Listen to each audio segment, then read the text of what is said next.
Welcome to Season 4, Episode 2 of Ouroboros Story Hour, True Tales of Healing in Altered States.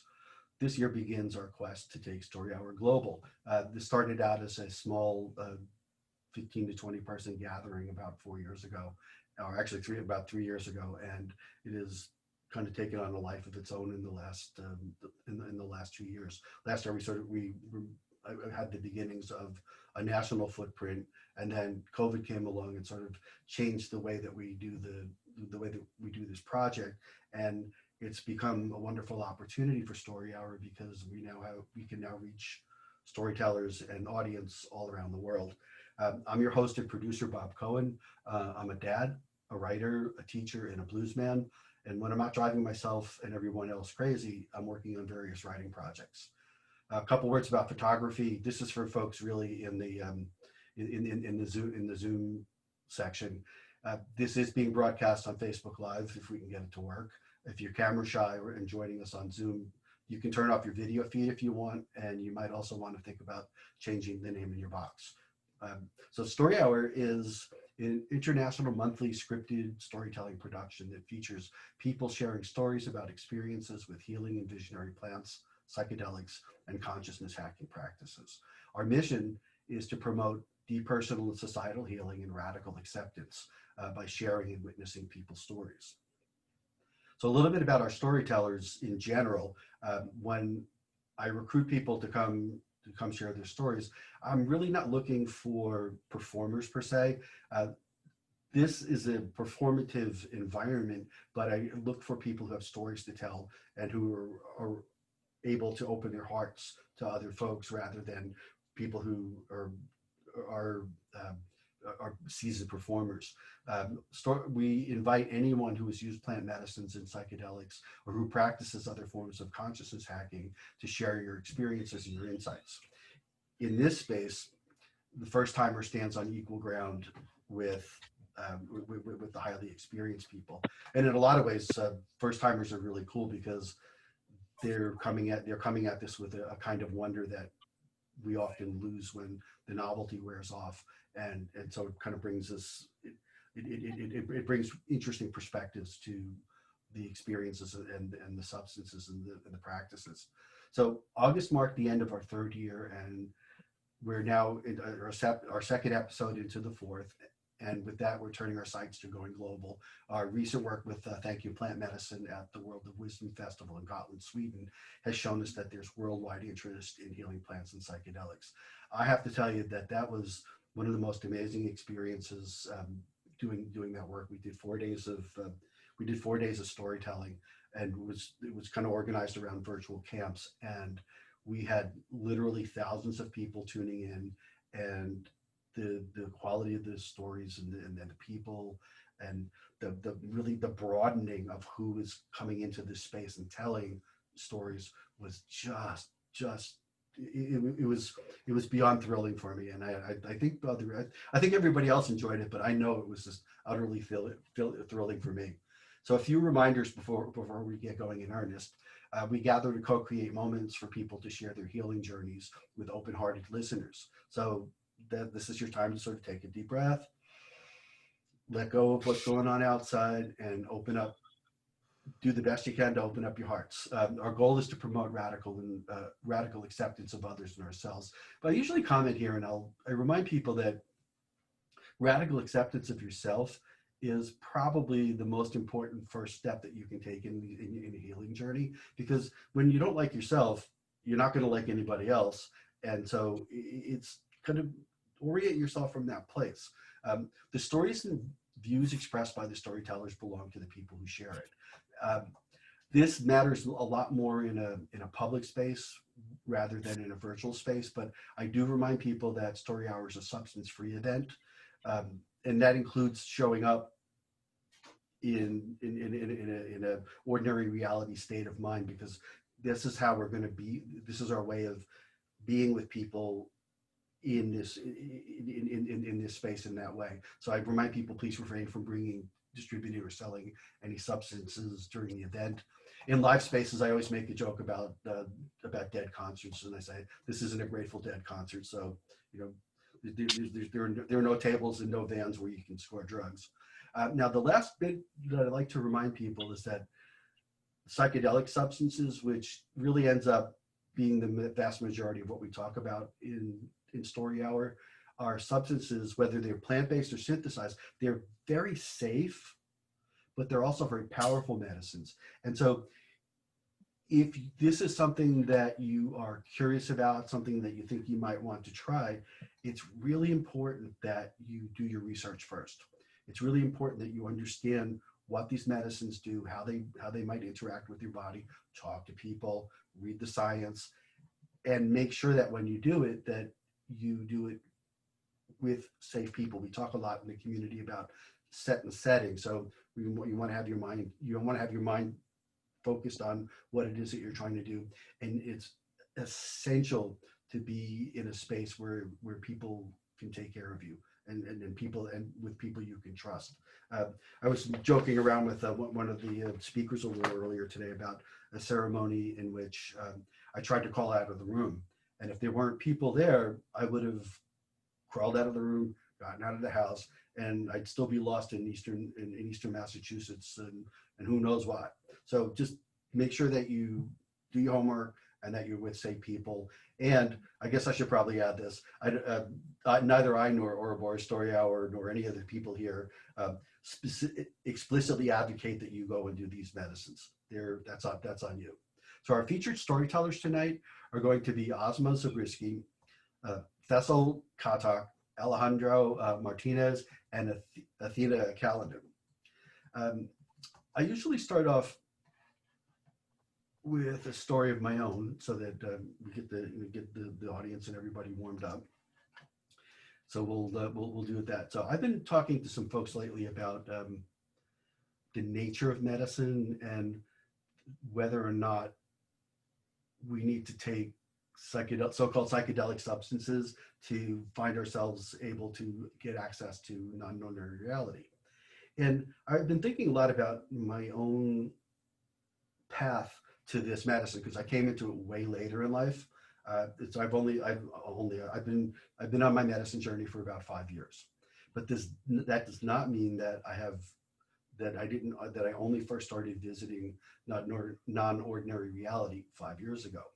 When I was little, I used to be able to close my eyes, and I guess people call it astral projection, and I could put myself like out into the universe. And I used to, my parents probably should have had me in therapy, but as early as 6 or 7 years old, I would lie in bed at night and I would wonder about the end of the universe. I'd say, where is that? What is it? And can you get there? And I would close my eyes and I would visualize. I had that completely uncalcified pineal gland then, and I would go out to what I imagined was the edges of the universe. And I would come up against barriers, membranes of sorts. And I'd say, but there's got to be something behind there. And I would wonder, and I would push, and I would wonder, and I would push. And over time, I would sort of go from one barrier to the next barrier to the next barrier. But of course, I never found the end of the universe. And then life happens, bullies come along, trauma happens, your parents fuck you up, and then you become a teenager, and then at 14, 15 years old, my interests went from what's at the edges of the universe to what's under so and so's blouse, and where can I get beer? And so I spent my teens and probably about midway through my 20s hyper focused on sports and girls and alcohol. And in the process of doing that, I think that none of those things all by themselves are bad or things that I would say don't do them when you're in your 20s. Stay away from that stuff because it's going to screw up your soul. But there's this pull toward kind of like closing. It closed me off. The alcohol closed me off. Like focusing on sex closed me off. The work closed me off. So I was, in a PhD program. I worked 18 hours a day, and those were the things that I thought about. And there was my bandwidth for feelings gradually got narrower and narrower and narrower and narrower until finally I could no longer access my feelings. I stopped wondering what it was like at the end, what the end of the universe was all about. And it was kind of strange because I'm among the things I write is poetry, and at the time I was a very good poet. I was studying with an internationally known poet. He loved my work. We were pushing stuff out into the world, and I was supposedly really sensitive and really open to the world, but I really wasn't. And then, I got married, I became an adult, we had kids, and each of those things, taking on those responsibilities, becoming a homeowner, having children, it just shrinks and shrinks and shrinks. And finally, there was zero bandwidth for feelings, nada, zippo. And there came a point where I now think of it as a psychospiritual malady, but at the time I had what people called chronic fatigue syndrome. And so this is like, this always happens when you go to the doctors. They give you a couple $1,000s worth of tests. If they don't find anything, they send you to the psychiatrist, right? They're like, there's nothing wrong with you. Go talk to the head shrinker. So as fortune would have it, I went to a guy who was about my age, and we kind of worked our way through the psych medicine cabinet, and none of those things agreed with me in different ways. I mean, I remember, and these were all sort of like, these were suboptimal. They were low doses because they weren't treating me for depression explicitly, and so I remember Paxil made me homicidal. I mean, I can't believe in the week that I took it that I didn't kill somebody. It was that bad. So we kind of we're working our way through the medicine chest, and he says, I was he lived in Lexington at the time, and he says, I was at Lexington Day. This is one of those things that New England towns do where everybody comes out, puts a smile on their face, and pretends like they like each other. So he met a woman who actually was a shaman. And he said, I met this woman. She says she's a shaman. Looks like we're kind of at the we've kind of come to the bitter end of what we can do. Why don't you give her a try? So I was like, yeah, okay. But I was a raging material. I had become a raging materialist. If I couldn't see if I couldn't measure it with the tools that that were available to science at that time, then it didn't exist for me.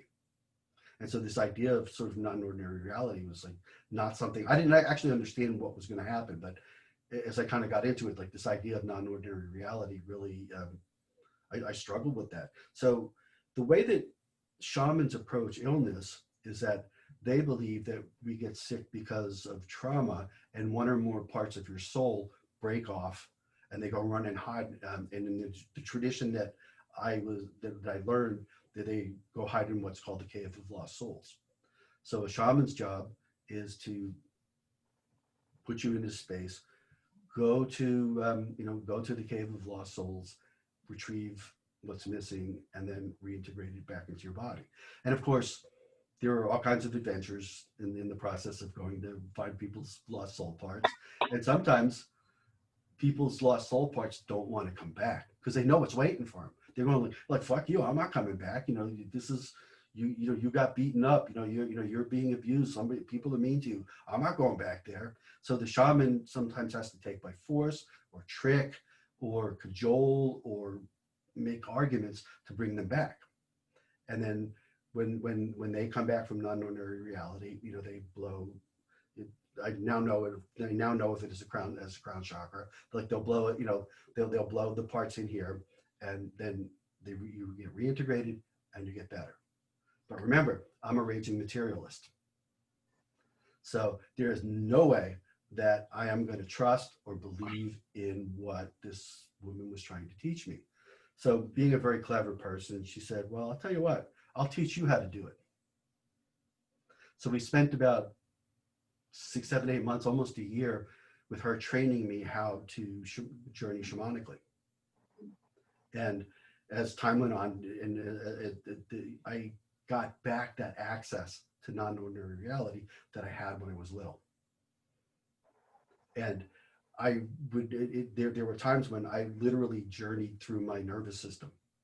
I could see, like, on the atomic level, I could see what was happening inside of my body. And over the course of a bunch of journeys, I actually repaired the things that were broken. And we got better.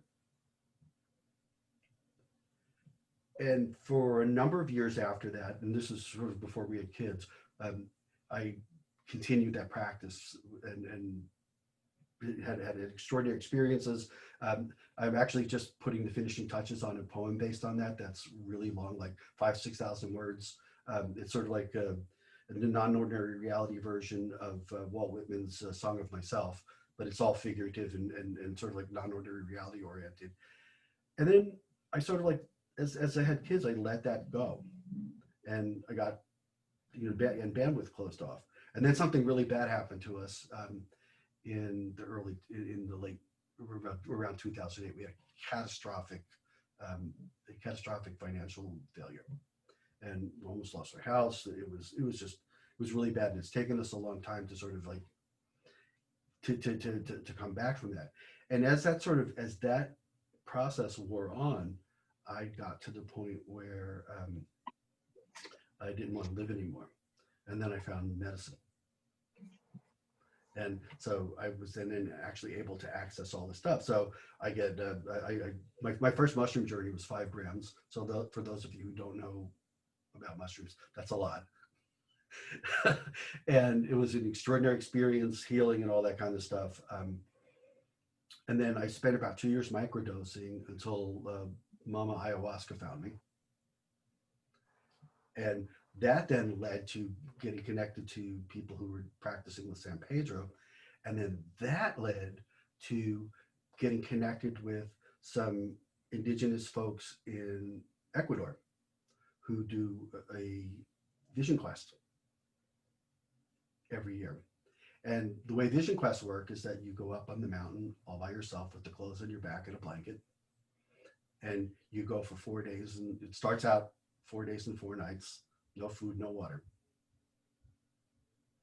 And you lie on the mountain, and that's it. I mean, you're sort of like, you're ensconced in this sort of like little space that you wrap tobacco prayers around you, and you just be with yourself. So that sort of like that cycle it's a 4-year thing.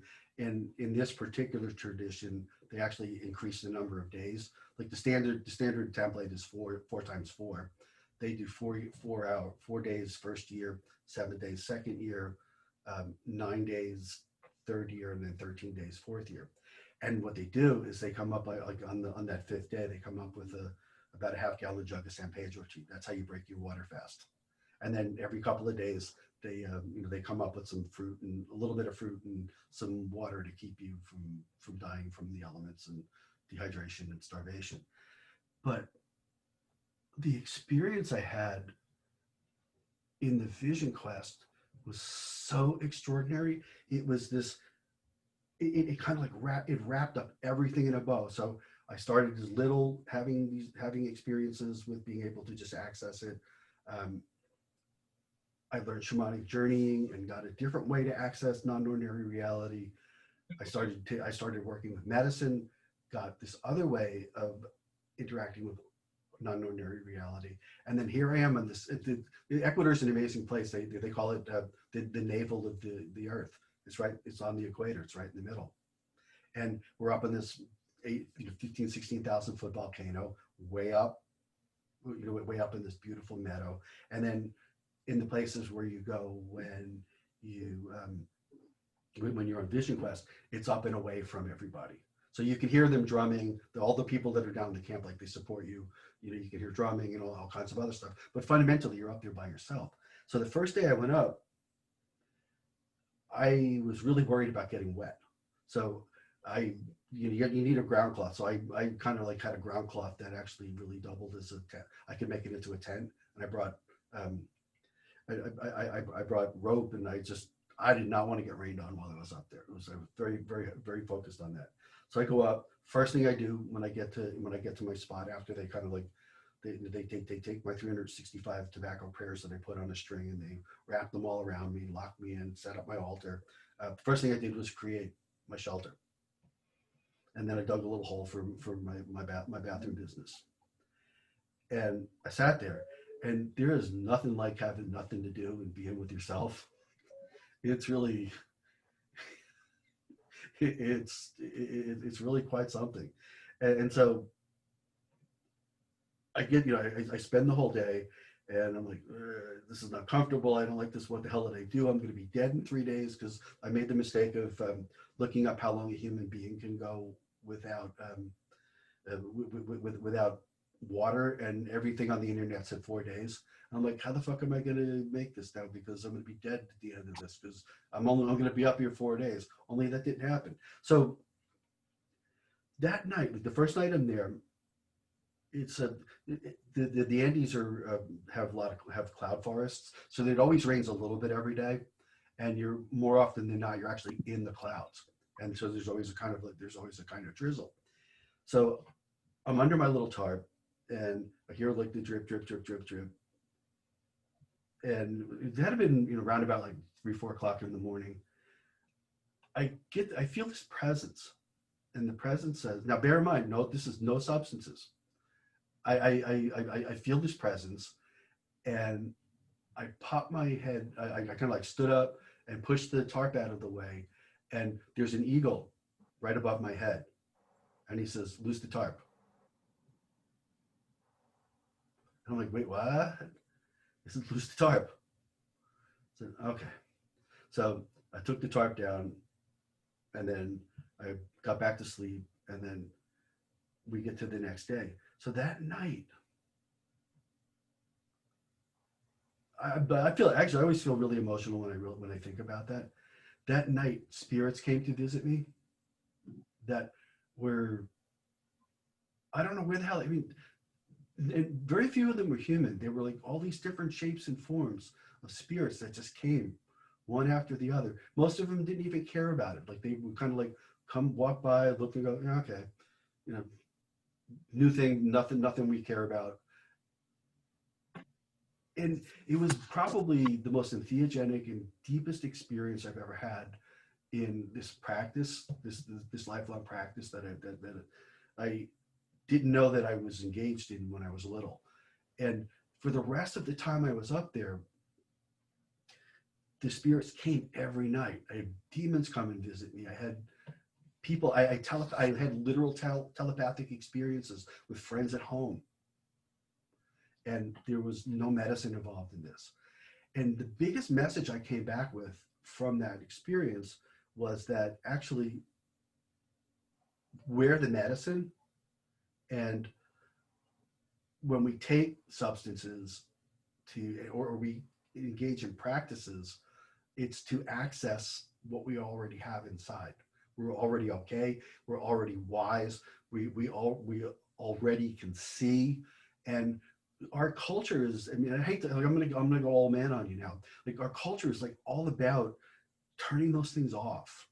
It's all about making us not feel and making us not see. And to have this experience, I mean, don't get me wrong. We like over the 2.5 weeks I was there, we did 5 San Pedro ceremonies. We did, daily sweat lodges. I mean, there was, plenty of medicine, but in that moment where there was no medicine, it really came home to me that what this practice is all about. Even though everyone here is going to talk about medicine experiences, in the end, it's sort of like all about like accessing that thing that we have inside of us that tells us that we are enough, we are okay, we're not broken. The way that we're broken is not what we are inside. The way we're broken is that we've lost our ability to see what's on the inside, and we've lost our ability to connect to nature, to the universe, to people. I mean, can you imagine? Like, I'm going to end it in a second, but when I came home, my wife said to me one night, I heard you call out to me. And then I had a friend, and I was thinking about her on one of those nights. And then I had a friend who said, I heard you talking to me, like 3,500 miles away, with, with really far from everything. So I guess that I'll leave it. I'll leave it with this. These are amazing. The stories you're all going to hear tonight are amazing. The experiences with medicines are, there's nothing like it. It's not always easy, but there's nothing like it. But remember that you're the medicine, and that you're not broken. That you are okay. And we use those medicines to relearn something that we knew when we were little. I'm going to leave it there. Okay, so that's my story, and I'm sticking to it. Let's see. So this is my context announcement. If you're just tuning in, welcome to season 4, episode 2 of Ouroboros Story Hour, True Tales of Healing in Altered States. Our mission is to promote deep personal and societal healing and radical acceptance by sharing and witnessing people's psychedelic stories. I'm your host and producer, Bob Cohen. Up next is going to be Asmaa'a Zabriskie. I hope I said that right. And let's see, let me give you Asmaa's intro. And that is here. So Asmaa'a Zabriskie is an author, school teacher, medicine woman, chef, and trauma survivor. She and plant medicines found each other.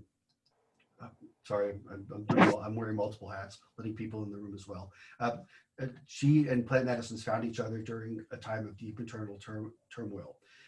Her journey began with combo, followed by a tobacco medicine called rape or hape, depending on what part of South America you come from, and finally ayahuasca, San Pedro, and sacred mushrooms. Asmaa'a plans to share a story about her medicine work, how her medicine work helped her let go of unreleased pain, face her fears, heal wounds, and deal with toxic relationships and reconnect with her life's purpose, including writing her first book. And I found her on the internet. She's got a vegetarian cookbook, and I was like, way cool. So yeah, so Asmaa'a, you're up. Thank you so much. Welcome. Thank you. Thank you. So my journey from plant medicine, it's a whole life journey. It was my purpose, I believe. As a child, I was always a very sensitive child. I always felt kind of in tune with how people felt. And I was constantly called overly sensitive, but that's just who I was, and going through various traumas, the world tries to tell you who you are from outside in instead of from inside out. And I felt very beaten down. I went through a lot of depression throughout most of my life. I was very, very depressed for many years. There was a time in my life when I had suicidal ideations. And I had very, very poor self-esteem for many, many years. As I grew older, I got into very toxic relationships where I allowed people to misuse me because I didn't value myself. Physical abuse, sexual abuse, all kind of things. And what brought me to plant medicine was this person that I used to work with, who we used to talk about all kind of things. And then she talked about how a few years ago, she took some type of plant medicine and it stopped her from smoking weed. And I hadn't really heard too much about these things. I mean, I heard a little bit, but I didn't really know what it was. And I got into a relationship that I ended in 2015, 3 days before my wedding, with someone who was very, very poisonous to me, to my spirit. And I couldn't be free to be myself. Someone who physically assaulted me, verbally assaulted me, talked to me all kinds of ways. And a lot of that was allowed because I had such poor self-esteem. I had horrible self-esteem. I've been called everything under the book from a child. And when you're a child, when you go through trauma, you tend to internalize it and blame yourself. And I felt like I was stuck at a place that I couldn't get out of. I tried everything that I thought I could try. You know, I even went to school to study psychology so I could use some of the methods on myself to heal myself. And I would get better, and I would look successful on the outside, but be an emotional wreck on the inside. And I felt like I was going through life and I was stuck at a hump that I couldn't get past. And I would say maybe around either 2017 or 2018, this person had mentioned plant medicine to me. And at that time, I was just losing people that I loved out of my life. They were pushing away from me, you know, or I was leaving. It was just, I was at a place where I really didn't know myself. I felt very, very lost. I felt very, very sad on the inside all the time. You know, I would smile and say everything was okay because that's what I believe I was supposed to do, but it really wasn't okay. I was very, very sad on the inside, very, very lonely, very miserable on the inside. And so I decided with this friend, I'm like, you know what? I've tried everything else. Let me try this Cambo thing. And I started watching videos on it. And I was like, well, I'll do everything except that nose stuff because I don't use drugs. I'm not taking nothing up my nose. I was dead set against rape. I was like, I'll try everything else except that. The day before I did my first Cambo ceremony, I found, not the day before, but a couple of days before, I found something on Eventbrite called trauma-informed yoga. And I was like, I wonder what that is. And that ended up happening to be the day before my first Cambo experience. And I did this yoga with this lady and I found myself, there was one position where she wanted us to lay in fetal position and I just started crying. And it dawned on me that I never felt safe. All of this time, I didn't feel safe on the inside. And that's why I was so defensive. And that's why I was lashing out at people, and people who had been my friends for so many years started leaving me.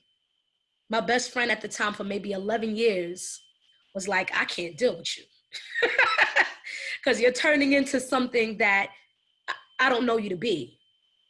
And that hurt me because me and her are connected on a spiritual level. It's a soul connection. She's like my blood twin sister, even though we look nothing alike. We're just very close with each other. And then I went into the Cambo experience. I was so excited to do the Cambo. I followed the dieta for the Cambo. And okay, I did all the stuff and then my face swelled up and I started purging. And I'm like, okay, that's kind of rough, but it just feels like a regular throw up. And my spirit kept saying, take that rape. And it was like I was arguing with my own spirit and I was arguing with my spirit guides. I was like, I want to take the rape. Do I really got to take the rape? They're like, yes, you do. You said you want to heal him. I'm like, I don't want to take it. Going back and forth, not realizing at the time that I was at a war with myself. And then I decided towards the end, right before she put away the rape, I was like, I'm going to try it. And I was so scared. And she blew the rape up my nose. And she blew it up the other nostril. And I was like, but then after, I started to cry for about 15 minutes straight. And I realized the power of that rape medicine. That was so profound to me.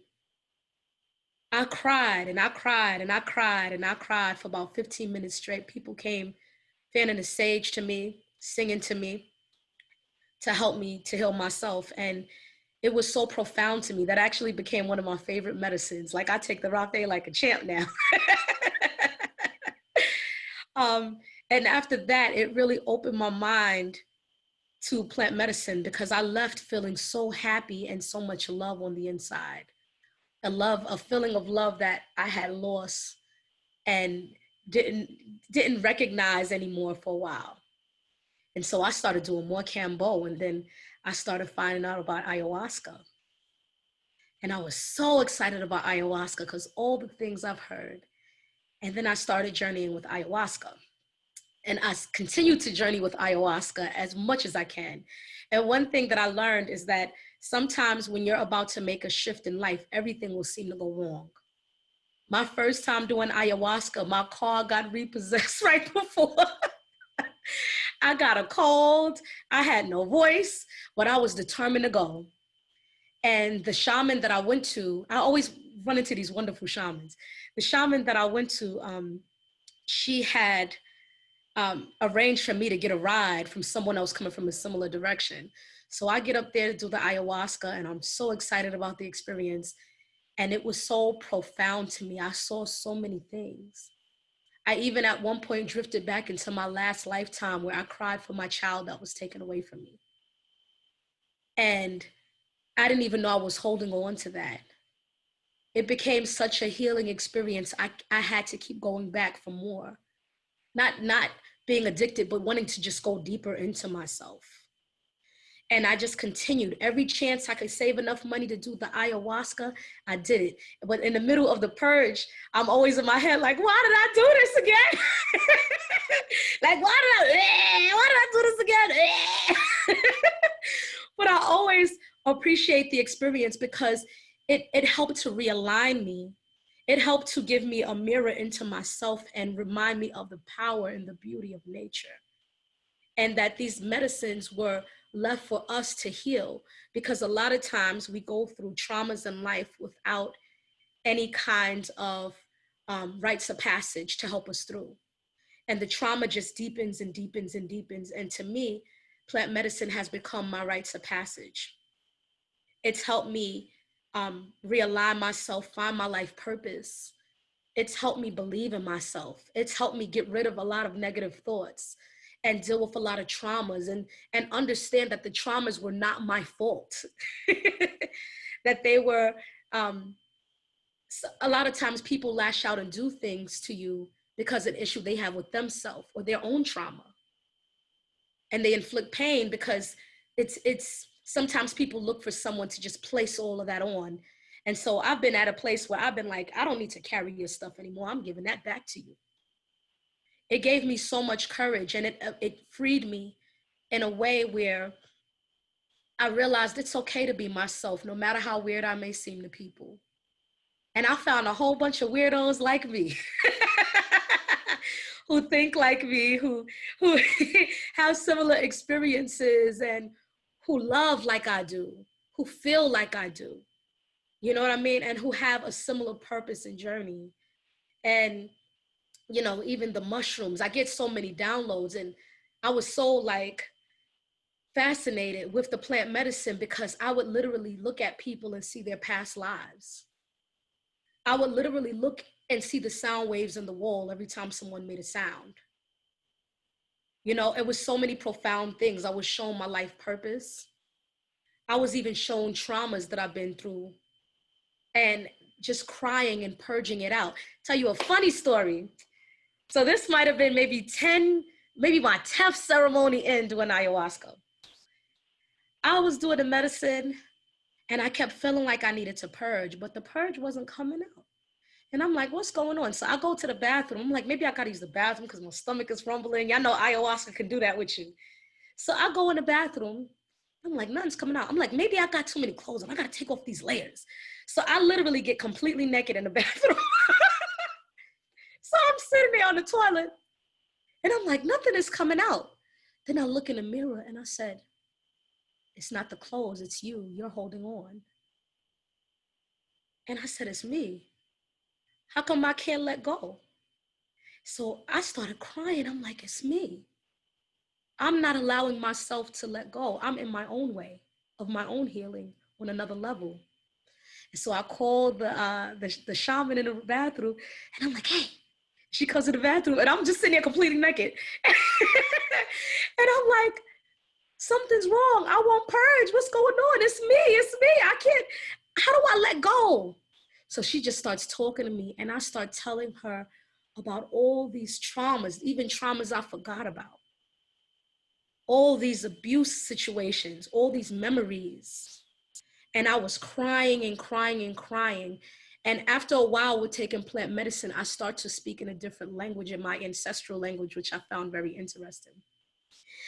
And she told me, she said, sometimes the release and the purge is a cry. It's not always a vomit. It's not always using the bathroom.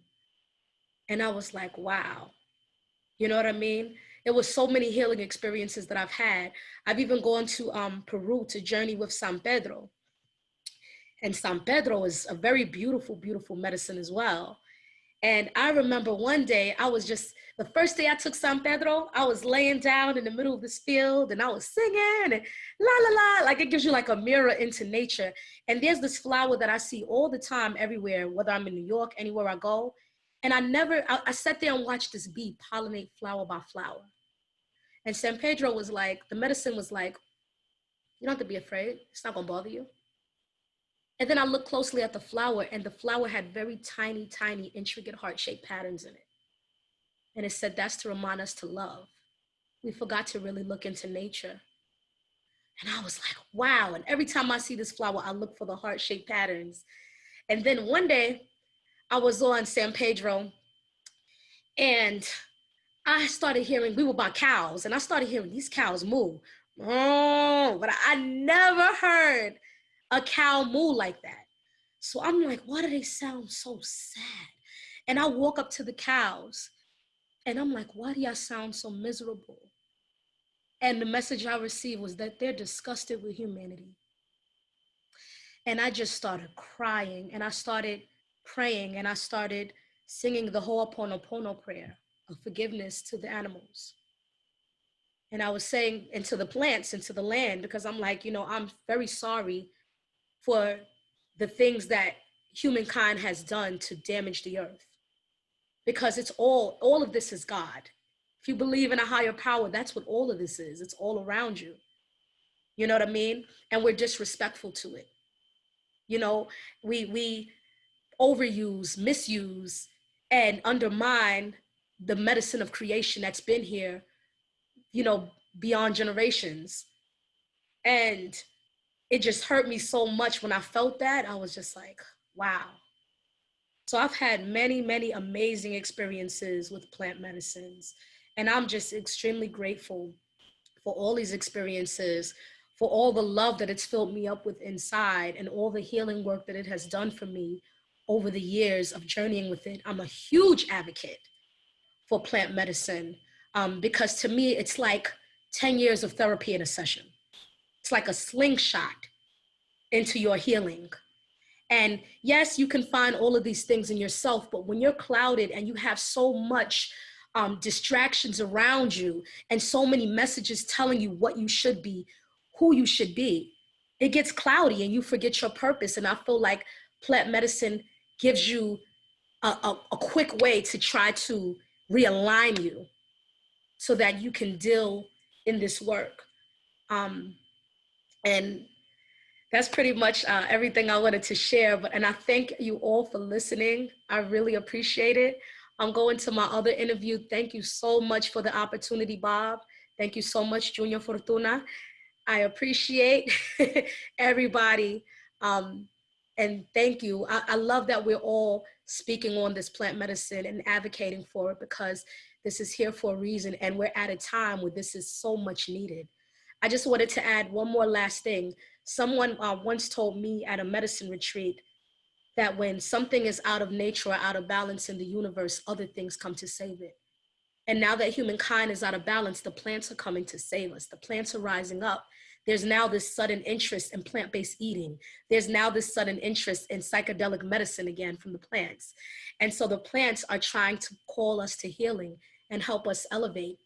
And plant medicine is a very different thing from drugs. I really, really detest when people compare plant medicine to drugs, because to me, drugs is an imitation on what plant medicine is. It's a watered down, cheap imitation. You find a lot of drugs that even look similar to what the plant medicine is, but it's nothing compared. Drugs to me give you an illusion of elevation, of spiritual elevation, and then it brings you back down into a depression. Where plant medicine gives you spiritual elevation and keeps you on that heightened level. So it's a very huge, huge difference. And I just wanted to share that with everyone. Thanks again. Wow, thank you so much, Asma. Like I said, that's what I have my students do. We do the clipping. Before you go, because I know you have to go in a few minutes. So you talked about combo. Can you tell folks what combo is all about? Yes. So kambo is a secretion from a sacred frog of the Amazon. What happens with kambo is the shaman does superficial burn marks into your skin and then adds the secretion to the skin, and you start to feel a rush in your blood. Your heart starts to beat fast. Your face kind of balloons up sometimes. You get kind of what they call the frog Frog face, face, yeah. and then you do an aggressive purge. And purging is something that we're taught in the West is a disgusting thing, and it's really not disgusting. That's its body. That's the body's way of healing itself. That's the body's way of taking out what it doesn't need. And purge can be physical and spiritual. You know, when you're throwing up things, you're also throwing up spiritual things sometimes. Mm-hmm. You know, that doesn't serve you well. Recently, this plant medicine retreat that we organized with the group that I work with, there was someone who purged and was saying, "Oh my gosh, can y'all please throw this away? It smells evil." And I was so proud that they said that because they got that out of themselves. Mm-hmm. You know what I mean? So Kambo is another wonderful medicine.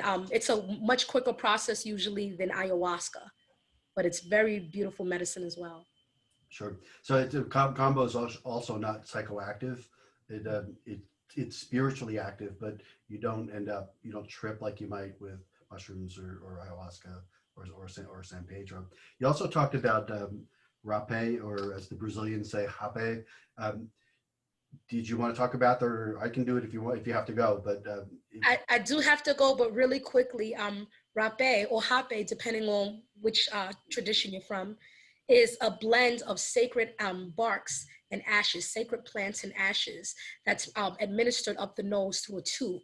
The shaman blows it up your nose, up one nostril as you hold your breath. You allow it to go up, and then they blow it up the other nostril, and it opens up the pineal gland and the pituitary gland, and your body feels a sensation a lot of times throughout every inch of your body. And you have different rape medicines, some that help open the heart chakra, some that help loosen up the stomach area, some that help clear up a lot of congestion in the head area. And there's also different types of blows that are done through the tube, often referred to as the curipe or the tepi. The curipe is the self-applicating one. The tepi is the long tube that's administered up the nose, up the nostrils. brilliant. Okay, thank you very much. No problem. Thank you so much. Take care. Have a great interview. Thanks for Thank coming. you. So yeah, the first time I ever had hape, I it was described to me as it feels like someone punches you in your brain, and it kind of does, but it's also the most extraordinary experience. It's of all of the medicines I take, I think it's my favorite, and we usually do this sort of in the context of uh, of an ayahuasca ceremony. And the thing, because spiritually, the way it works is that we say that we often refer to ayahuasca as a female spirit. We call it grandmother or mama ayahuasca, some folks call it. And the hape is a male spirit. And it's the idea is that they kind of balance each other out. And there's a grounding effect that kind of brings you back into your body rather than spinning way out into the universe in not an ordinary reality. And it's another way to purge as well, because when that stuff gets blown up your nose, you leave it up there for a while, and then all manner of stuff comes dripping out of your nose. But whether you forcefully expel it or whether it gets dripped. And then the last thing I wanted to mention before we move on was this business about purging. I shared the same Western squeamishness about throwing up that probably everybody does, and I always laugh when my shaman friends in Ecuador call it getting well, but it really is getting well. It's apropos of what Asma said. It really is getting well. All right, so let's move on to our next speaker. So if you're just tuning in, welcome to season 4, episode 2 of Ouroboros Story Hour. Our mission is to promote deep personal and societal healing and radical acceptance by sharing and witnessing people's psychedelic stories. I'm your host, Bob Cohen, and up next is going to be Faisal Khattak. I met Faisal over the summer at a different storytelling event, and he told, I have to say, I've been doing this for going on 4 years. Faisal, your story I mean, no offense to anybody else's story. So far, your story is the one that touched me the deepest and the most profound. He, he's an extraordinary man, a great storyteller, and uh, I'm going to let me just further contextualize him by reading his bio and whatnot, and then we'll get you moving. So Faisal is has been in the plant medicine world for about 9 years, and over time he's gathered a lot of experiences dealing with his own wounds first, and then helping others with integration now. He also helps clients rediscover their mojo in 10 hours. So he's got this get your mojo back thing going, and you can find him on www. The arbol method.com for his offerings. Faisal plans to share a story about his first ceremony with Aya. It connected him with his inner child, and from there, he went on a wild ride of connecting with his parents and other family members in different ceremonies. So Faisal, you are up. If we were in a live space, I would offer you a warm embrace. Consider it energetic. Consider that you have an energetic embrace. So Faisal. Thank you very much, Bob. First of all, thank you, brother, for creating this safe container where people like us can share our stories and inspire others who are where you used to be once. So to put it into the context of why I started working with the plant medicine and how I went through my first ceremony, I would like you to vision this little boy, 5-year-old boy, very happy-go-lucky boy, just like any other ordinary boy in that age. He also loves going on the swings, meeting new people, messing around, playing with the toys. But one day, everything changed for him in his life. So this boy is sitting in his classroom in the school, and the bell rings for lunch break. And all the other boys, all the other kids, they left the classroom, and he's trying to gather his pencil and paper and everything. And he's also trying to go out so he can also have the lunch. But before he can leave the classroom, he sees 3 older boys entering the classroom, and he is shocked and fearful too, because these are his 3 bullies of the school. So they come in, they close the door, and he can see that they turn off the light. And he starts getting more fearful now. So what they did next to this boy is shocking. They came, they grabbed the boy, and this boy does not know what's going on. They took his clothes off. And the next thing is they started molesting him. And no 5-year-old boy or girl knows what is that when they're being molested, sexually molested. And this boy was the same. He did not know what was going on. It was painful, but he could not do anything because these were older boys, and they were holding him down, and they were taking their turns. And this boy can still hear other kids playing outside the classroom. He can still see the rays of the sun coming through the windows, but he is helpless. He does not know what to do. So these boys, older boys, they did what they had to do. They took their time, and they started leaving the classroom, looking at this boy, this 5-year-old little boy, laughing at him. For them, it was a joke. They played with him, and they left him there. They left the classroom. Now this boy is puzzled. He does not know what to do. He's in pain. He's trying to put his clothes on as soon as possible because he does not want anyone to know what happened. So he gathers his stuff, puts the clothes on, and he leaves the classroom. He does not tell anyone, school teachers, other boys, his friends, because now he thinks it was his fault that he did not leave the classroom in time. He took all the shame upon his shoulders. He does not tell this thing to anyone. That evening, he goes back to his house. He enters the house, and his mom looks at him. And usually mothers, parents, they know what's going on. Something happened with their kids. And this mama knew this, that something happened with this boy. And she asked him, what happened? And he says nothing, because he does not want to say anything. He does not want to mention what happened to him. And the reason behind it is that environment in his house is not very friendly. It's not very loving environment. It's kind of hostile environment.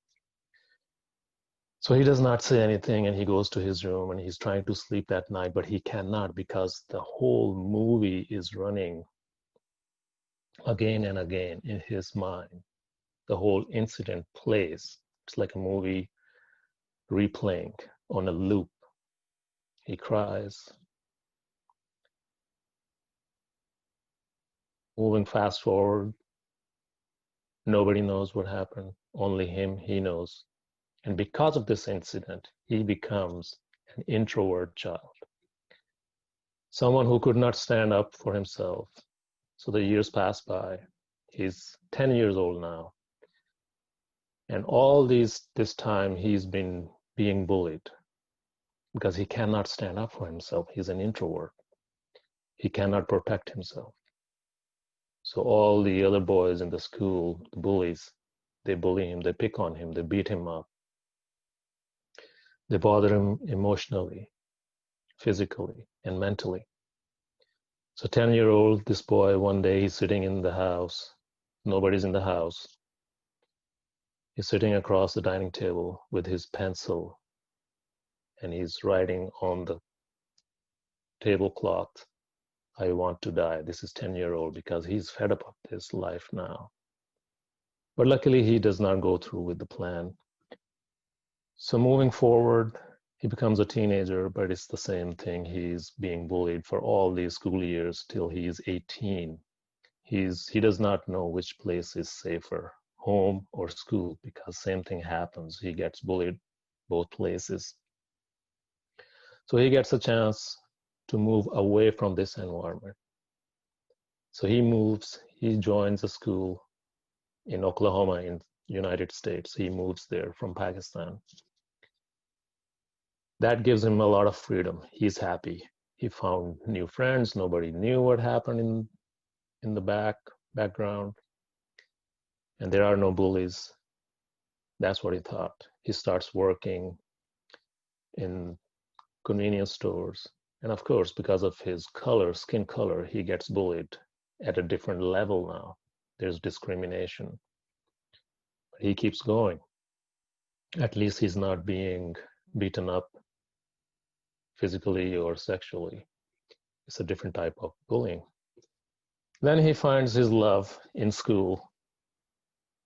They marry, and life moves on. They move to Canada. And they're very successful, both of them. But there is something wrong. They do not know what is wrong. They're always arguing with each other. They're very successful in their jobs and in their businesses. This boy now, who is an adult now, he loves working on the cars. He is an entrepreneur. He has different businesses going on, pizza places, printing press, convenience stores. And on the side, he's working on his cars. That's what he used to love when he was 5-year-old, playing with the cars. So he is doing the same thing. Now he's an adult, working on the bigger cars. But when they get together as a couple, both of them, there is something missing. They're still fighting over little things, and they do not know what is going on. By now, they have 2 daughters, and still they're very busy in their own lives, but they don't have harmony in the house.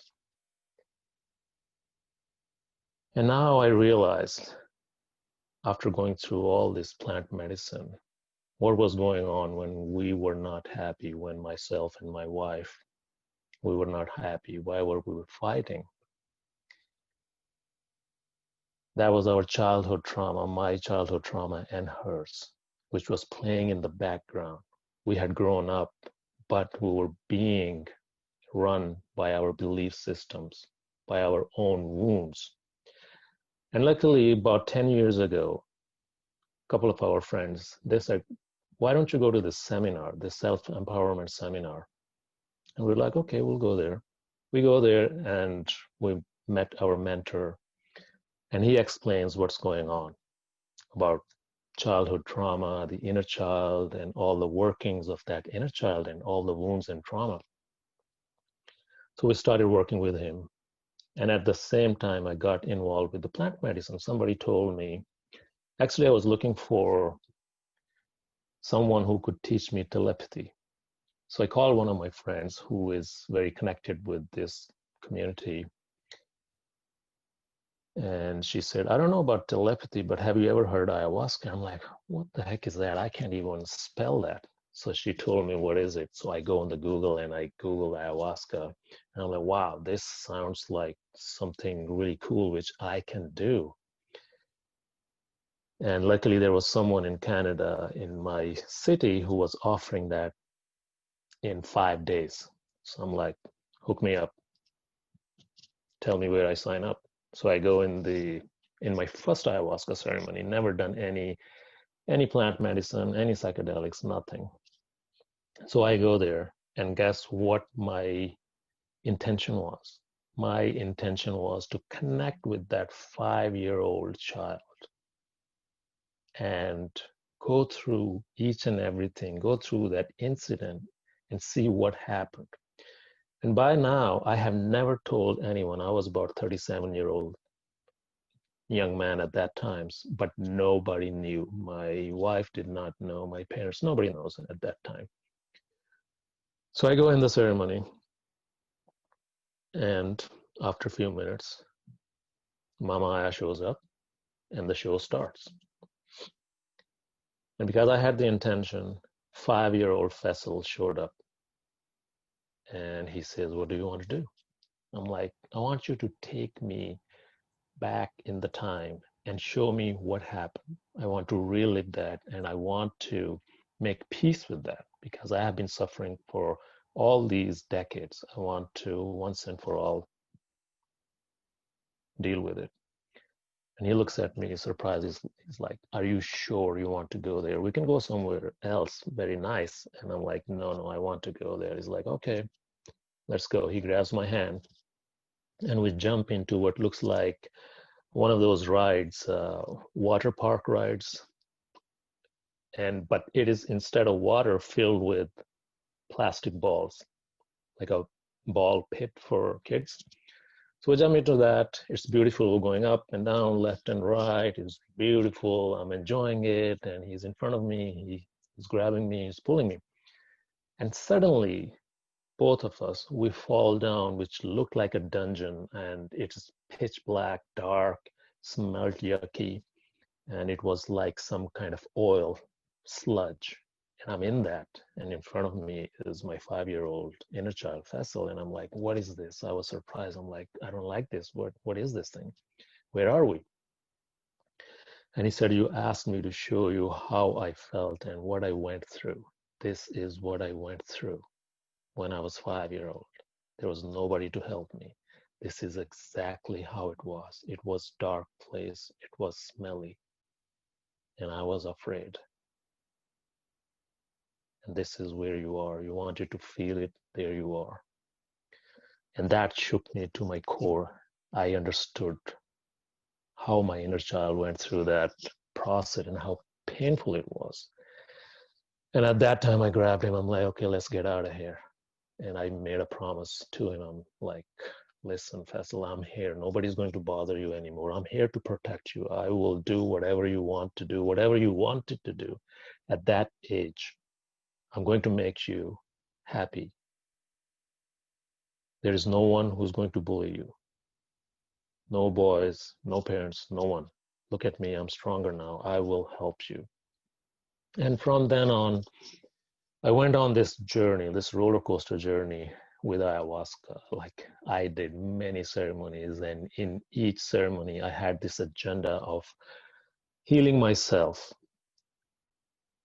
Every time I would go in the ceremony, there was a deeper level to that wound. There was a deeper level of understanding, different perspective of my wound. And I was able to go into my parents' bodies. I was able to go into my daughter's bodies, my wife's body, and understand their perspective of this adult Faisal, what they want from him, what are their expectations. And I went into my parents' bodies and I wanted to see why they behaved the way they behaved with that younger Faisal. And I saw their trauma. I saw how my parents had their own problems at that time. They did whatever the best they could do, for sure. This boy did not get what he was looking for. He did not get the perfect parents, but these parents did whatever they could according to all the means they had at that time.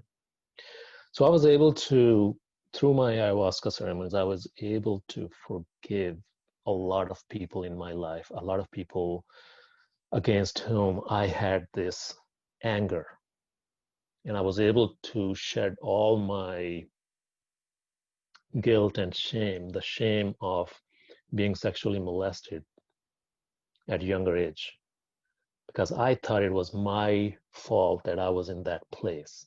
And I was keeping that baggage on my shoulders for all these decades. So I was able, with help of Mama Aya, shed all that and make peace with that. And after a lot of ceremonies, I work with Wachumita, Hepe, Kambo, all the other plant medicines out there.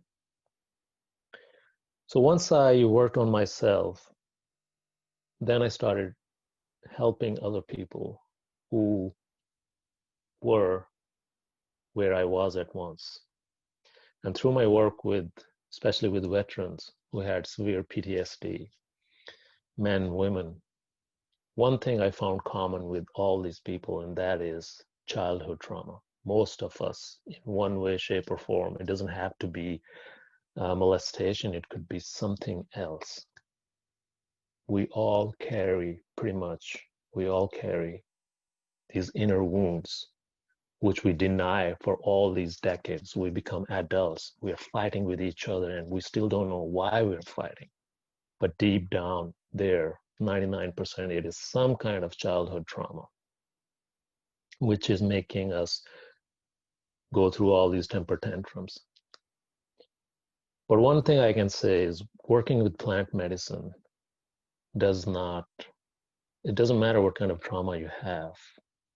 Each and every plant medicine helps you deal with that, helps you see that. And of course, at times, it is very difficult, it is scary to look at your own shit. And that's the other side of any plant medicine, that it makes you look at your own stuff, look at your baggage, the baggage you have been putting under carpet all these years. And it helps you bring it up. And then it's up to you how you deal with it.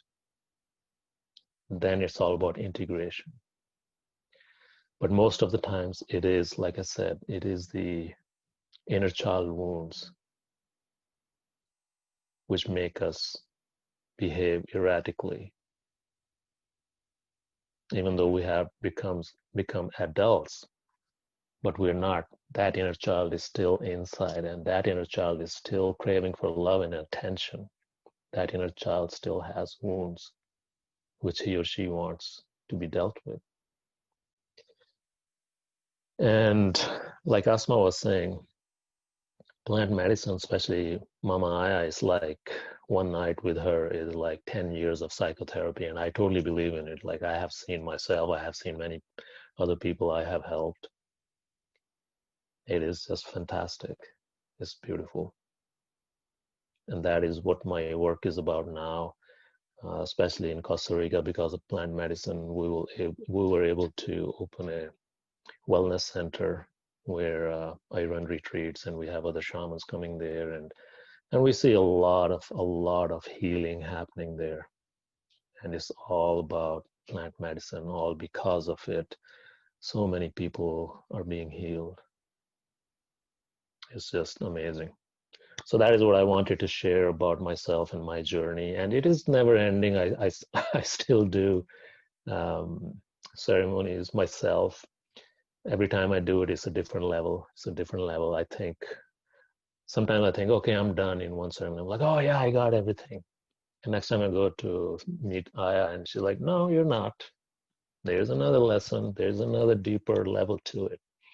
And it is beautiful. Like, I get my ass kicked many times, but when I come out, boy, that is a good feeling.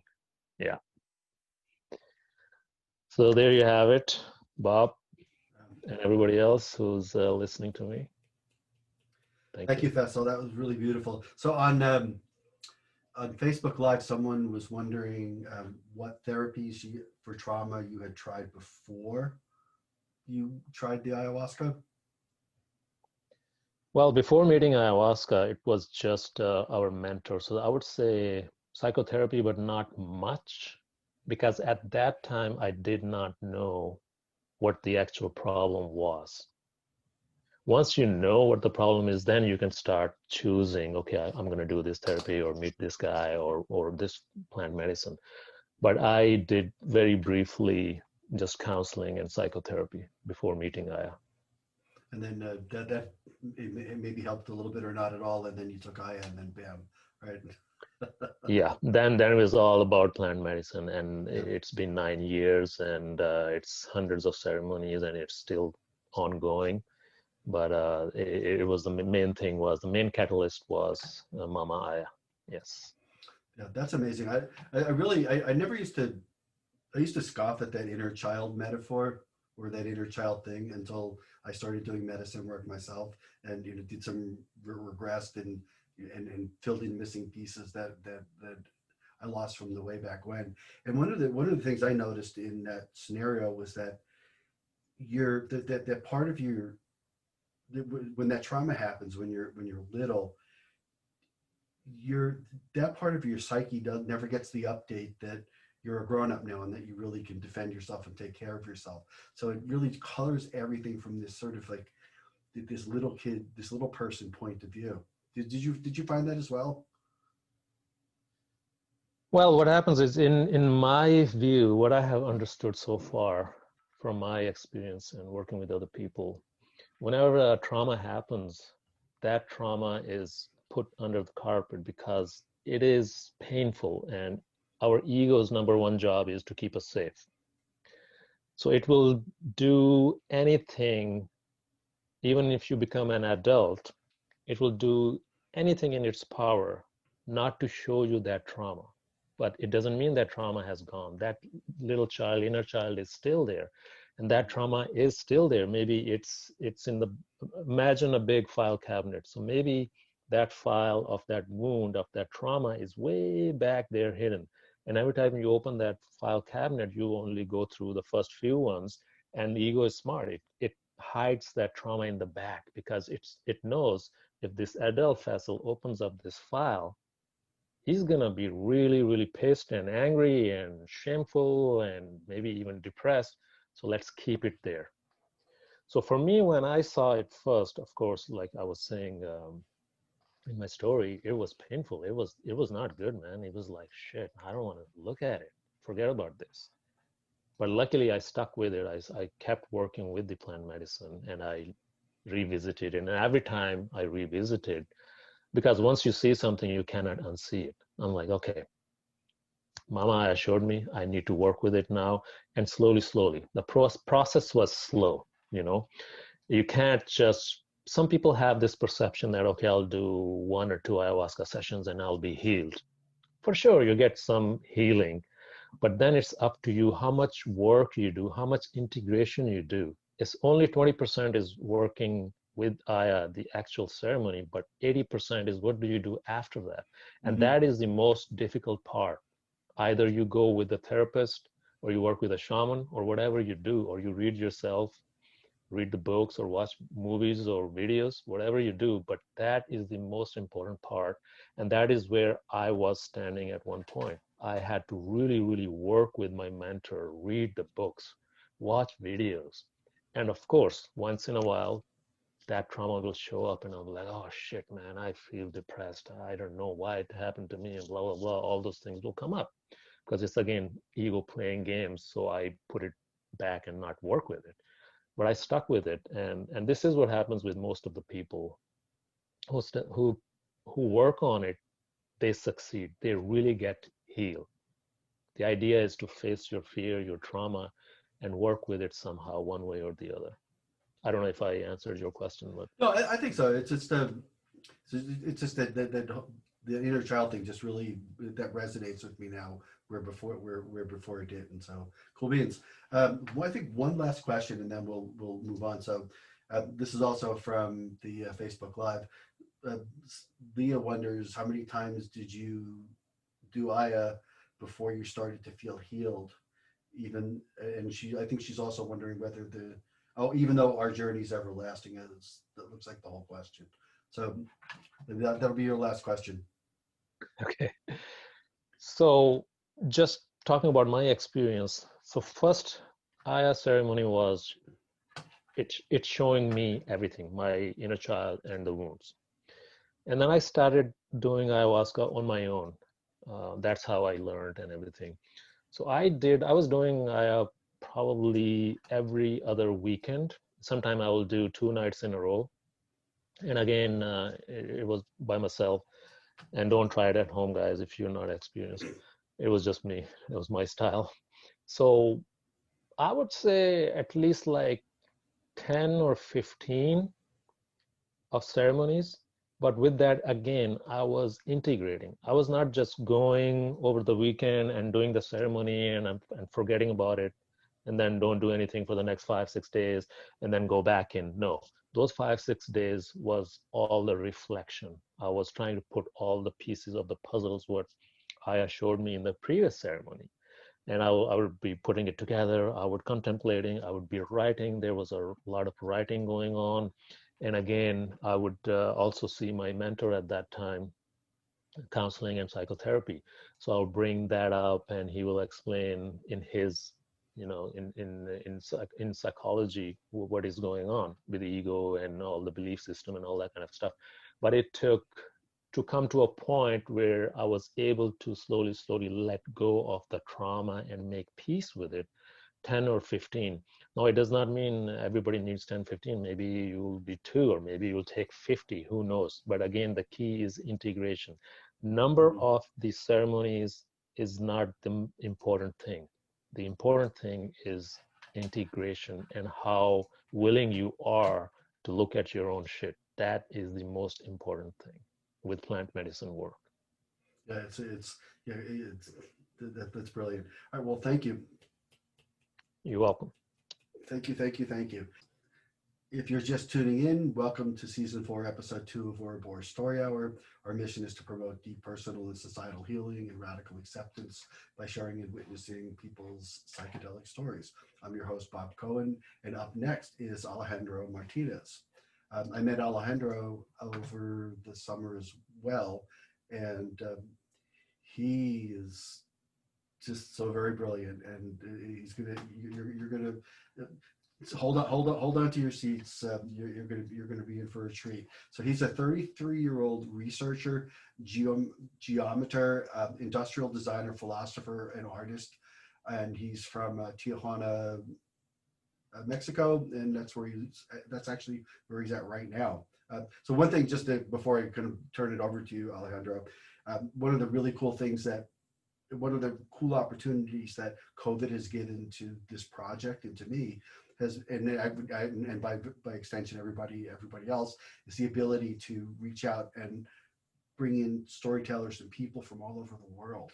And it's just, I initially was cursing the hell out of COVID and the pandemic, because I had other plans for this summer and this time, and this opportunity has come. And so I'm so very grateful to be able to have Faisal, to be able to have Athena, to be able to have Alejandro, none of whom are in the Boston area, which is where I'm based. So thank you very much.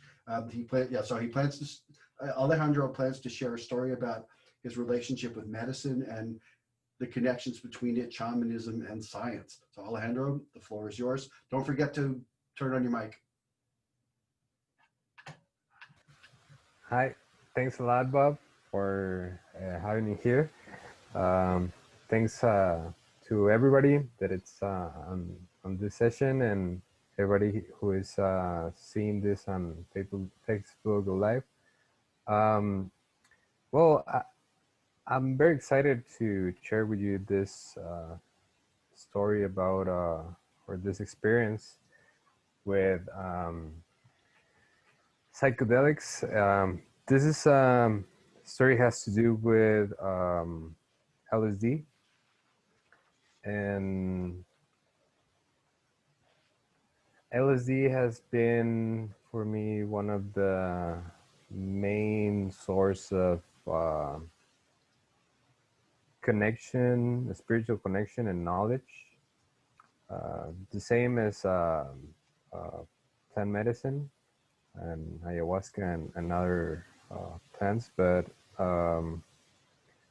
in the synthetic way of I believe that LSD it's a very potent medicine, and using the right way, as the same as every other medicine, can give you very enlightenment experiences and knowledge. So this happened, I think, like 2 years ago, and I was in the house of some of my friends, and one of them actually sells LSD. And that day, I didn't go there thinking about having a trip. I just was visiting, like a casual day. And I think it was like in the middle of the week or something like that. And we were talking and talking about a lot of things, spiritual things and science. And I'm very deep into science and sacred geometry. So we were having a great chat, and he told me, "Well, do you wanna drink of?" He calls it agua loca. Agua loca is like crazy water,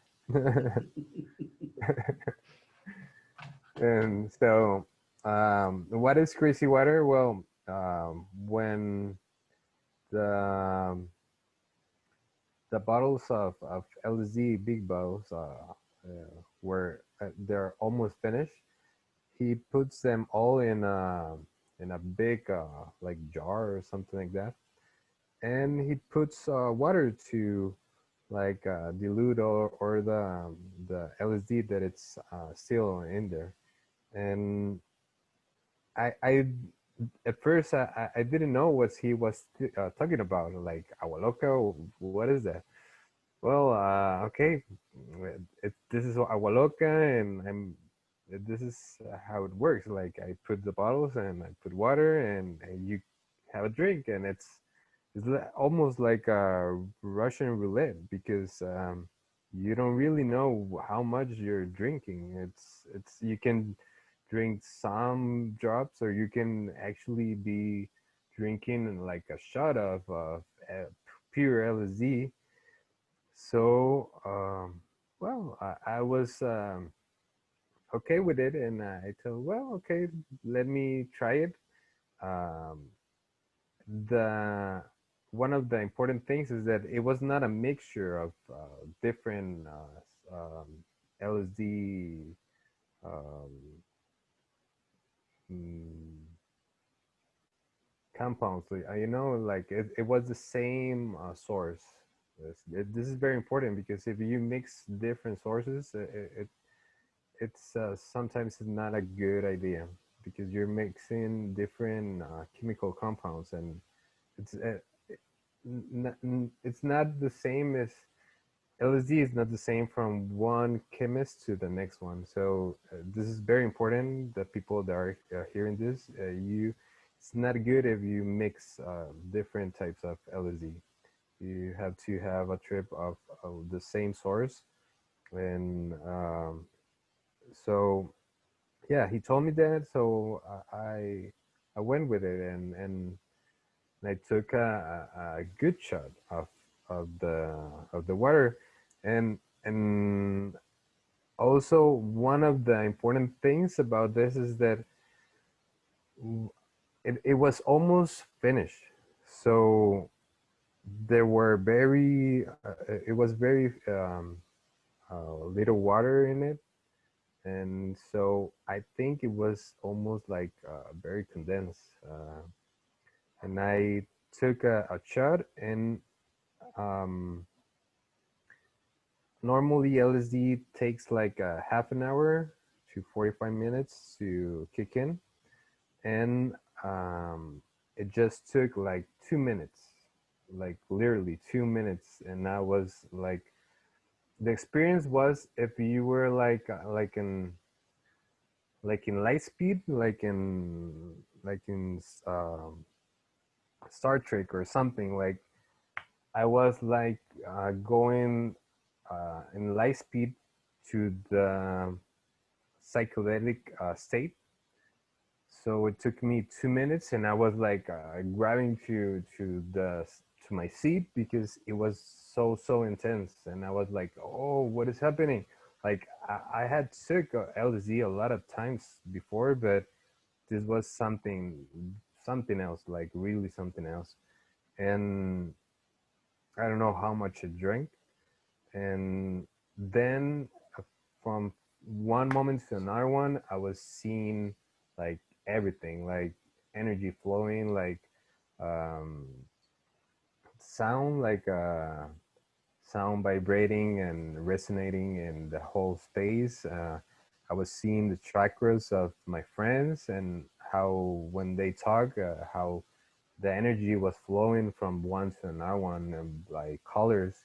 Actually, the psychedelic experiences with different medicines, it gives you a kinesthetic perception, that it's where your senses are mixed up, and you can hear colors and taste the colors, or different kinds of mixed senses.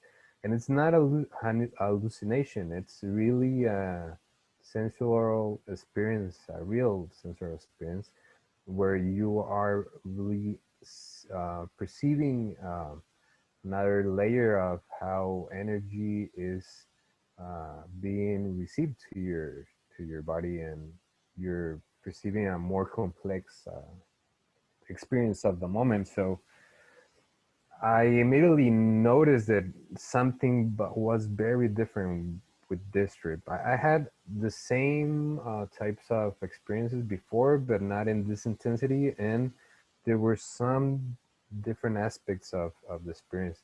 So after that, uh, my friend invites us to his room because they wanted to, um, I think, play like a music game. I don't know if it was like GameCube or something, but it was like a game of the Beatles, and yeah, it's like uh, yeah, like a music game, and I couldn't even concentrate uh, to the meaning of the game and the purpose. And in that moment, something really different happened because my friend offered me a hit of dap, that it's a type of marijuana, that it's wax. And I normally don't do the wax because it's very potent, and um, I don't really enjoy the experience. It's too potent. So well, I I agree to have a jab, and from there something really strange happened, and it's the only time that it happened to me, and I literally gone, got out of time, like from the linear experience of time, and I started to experience a very strange um, multi-dimensional experience where I was trapped like in a time lapse, like for a half an hour, where time was not flowing in a linear direction. It was going back and forth.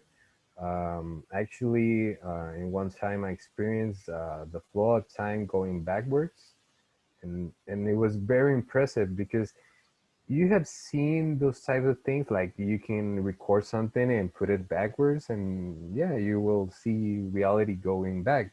But in a one perspective only. But if you have experienced something from this perspective, how can you experience the same moment going backwards from that point of perspective that you weren't there? That was the thing that was very strange and very meaningful for me, because in my scientific way of seeing things, I was trying to analyze and put in context, like what is happening, like really what is happening, where am I know that I'm here, but I'm not here. You know, it's the same room, but something just changed.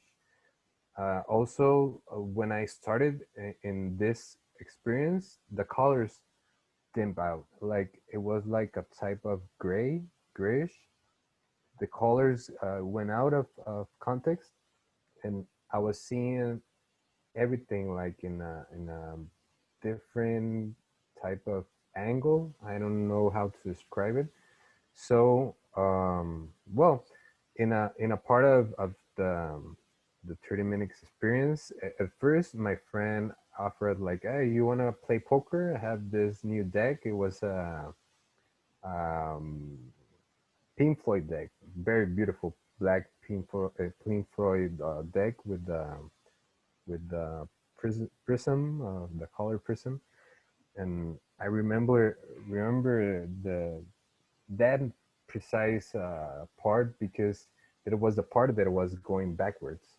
So at first, yeah, he gave the cards, and the same thing. I couldn't concentrate at the game or the purpose or where we were on the game.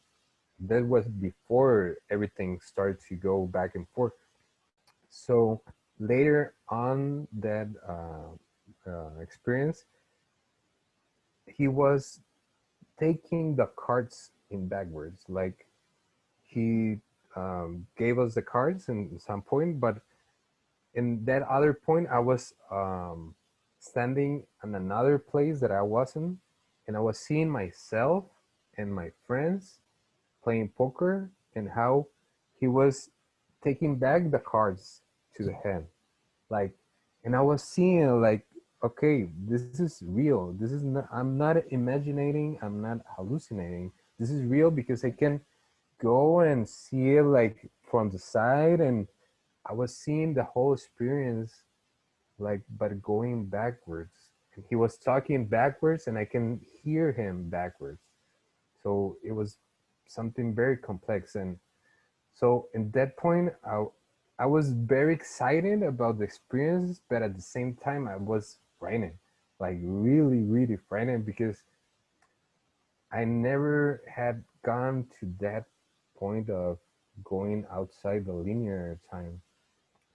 And so I was in one point, at the same moment, I was trying to like make my scientific analysis of the moment, but at the same time I was thinking that, well, maybe I just got stuck in my mind, and this is gonna repeat forever, and I'm just stuck here going in a loop forever, and I'm not really here. Just my spiritual, my essence is trapped in this moment of space time, and my body is walking in another place, and it was very curious, because I was thinking this in that moment, like making very complex analysis of what is what's happening, and where was I, and well, I thought, well, maybe if I go outside the room and take a fresh breath of fresh air, maybe when I come back, everything is gonna be normal, and this is gonna go away. So I go outside the room. I went outside, and everything looked normal, like normal, the city and everything. When I go back inside and I go back to the room, the whole movie started from the beginning. Like from the beginning, from the first step that we took into the room to play, everything started to play again. And so I just got frustrated, like what is happening, like what really is happening. Then I sit and I noticed that when I stopped moving, reality normalized, because when in some points when I was moving around, I was seeing mm, like parallel time frames, like getting one on top of the other. Like I was seeing the first 2 minutes, the next 5, 10, 12, 20, and I was seeing multiple times my friends, or maybe I was talking to my friend and my friend was telling me something that already happened before, or I saw like with 20 hands and 20 faces moving like to every direction. Look, so I thought, whoa, I think I'm seeing everything like at the same time.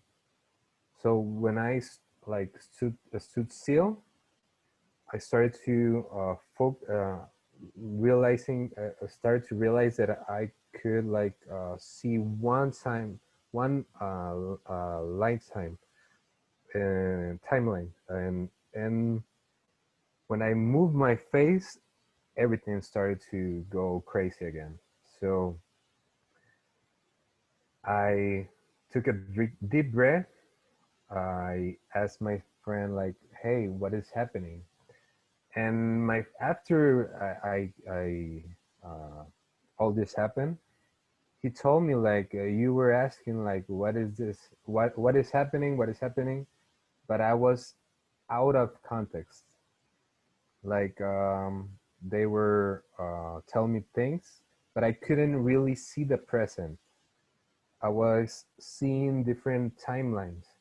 So I was like, I remember that I was asking my friend, hey, what is happening? I see this and I see that, and this is happening. And I saw him like just stood still and seeing the TV and saying other things that had nothing to do with things that I was asking. So yeah, I was totally out of the present. And then I got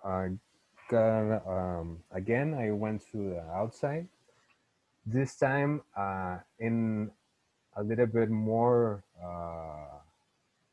anxious and a little bit more scared.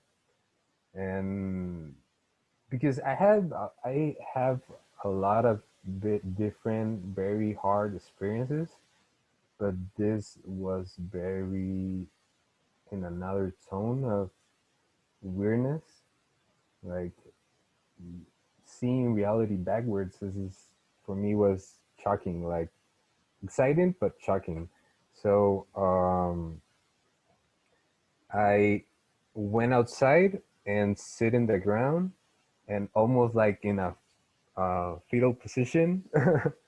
So I was thinking, okay, you have to relax and take a deep breath. This is gonna pass like always, because it's like that. If you relax and just give the sufficient time, everything is gonna go back to normal. So I did that. I got back to the room, and the whole movie started again. So I just this time I just let it go. Like, okay, I thought, well, maybe you're like always thinking a lot. You're thinking too much. You just need to go with the flow, go with the experience, and don't try to make anything about it. Just feel it, see it, experience it, and uh, give it the sufficient time, and everything's gonna go back.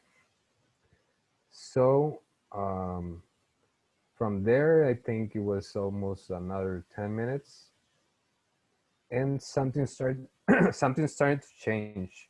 um, I was now like going back and forth from present to those different timelines, and I noticed that things were changing. So yeah, there was a good like um, a good thing in the experience, and then I went to the to we all went out, and the experience ended like in a very strange way, because I saw my friends like walking backwards. Like it was like in a backward. They sit on the couch, and from that it was like boom. I was back to the present, like just like that, like all different from being on a very chaotic and very strange perception. Just in a moment, everything was gone, and I was back in the present. And doesn't mean that I was um, the experience was over, because this was LSD. LSD is a trip of in a high doses is like, I think I was high like for 16 hours, something like that, very high. So it was not that. It was something different. This was like 30 minutes. This experience. So yeah, it hit me very hard, and most of all, it hit me very hard because it gave me a sense of to reconnect with humbleness again in this sort of experiences, because I had, at that point I had too much different experiences on psychedelics and plant medicine. So I thought that I had like mapped all the different aspects, or most of the different aspects, and then I received this experience, and it was very beautiful, because it told me like, you don't know anything, you don't know absolutely anything, and you think you have some sort of ground of what is this, but you don't know anything. And there's the 99% of experience to be explored, and you only know less than the 1%, and that's nothing. And it opened my mind to understand that it can be it's so complex, and each experience is so different to the next one and to the next one. It's like opening a book, and is each chapter is a whole universe, and you don't know what you're gonna stumble upon, and what is the new knowledge that the universe wants to connect with you, and also why the for me the question is why that trip that day. So it's very strange, because from one experience to the next one, it's so complex, it's so different, that um, I know that it's in each experience there's purpose. It's not like random things and without meaning. Everything has meaning, and it's very complex, the meaning that it has. Um, Sometimes it's for healing, like the experience that Faisal shares with us. Sometimes it's for knowledge. Sometimes it's for spiritual awakening. Sometimes it's for science and understanding physical phenomena. Um, there's a lot of reasons why these experiences happen, and the purpose of it. And for me, it was very beautiful seeing reality backwards. That's what I can tell you. Like, I never believed that something like that was possible, or getting stuck in a loop in time, or getting out of linear time. For me, getting out of linear time was like something that it was not like thinkable. You know, like yeah, you can think about it, but experience that it hits you in another level, like and it connects with you in a different way when where you can now perceive yourself very differently, knowing that there's complexity, very very um, high complexity and reality, and we're not even noticing it. Like the present is so complex, and we think that it's well, I'm here in my room and nothing is happening, and it's the same room. No, there's layers on upon layers upon layers of complexity just by being in a dark room with no energy, experience like light or anything. Maybe you're just in a dark room with no windows and you think that's nothing is happening there, but actually it's so much there. It's so much that we ignore all the time.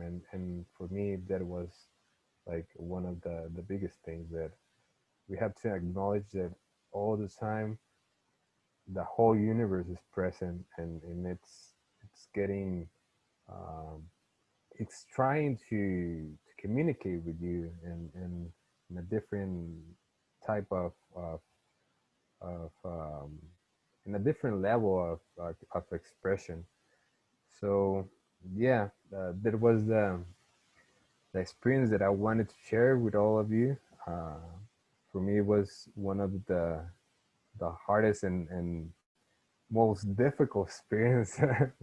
Ayahuasca was it's hard, but and you go out of your body, but it's it's frightening. You go out of your body, but you know that you're in elsewhere, you know, in another context. And yeah, it's frightening that, but being in a known context where you don't really know what is happening, and like being up where it's up and down, and it was very very complex. But thanks a lot for hearing my story, and well, thanks.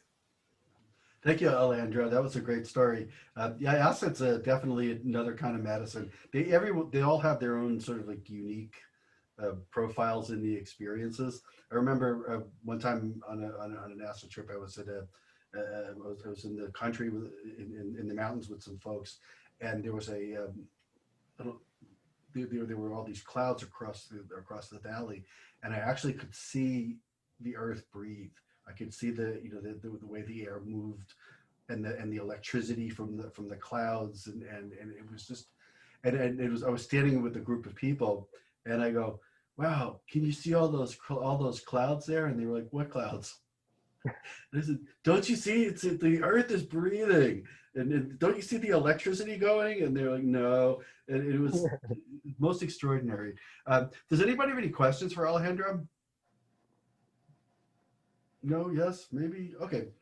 Um, Thank you so much. Wonderful story. If you're just tuning in, welcome to season 4, episode 2 of Ouroboros Story Hour. Our mission is to promote depersonal societal healing and radical acceptance by sharing and witnessing people's psychedelic stories. I'm your host, Bob Cohen, and next up is Athena Callender. You have been most patient. Thank you. See you up in I can see you in the monitor, and I have a I question. oh, shoot. Um, can you or can you tell us if you can make this video recording available? Some of our friends had not been able to log in, and Sure. they really don't want to miss the opportunity. Yeah, no, for sure. It's being recorded, and um, I got Facebook Live working if they want to try to get in there. But either way, it'll be recorded. So yeah. But anyway, Athena's been wonderful. She's been patient.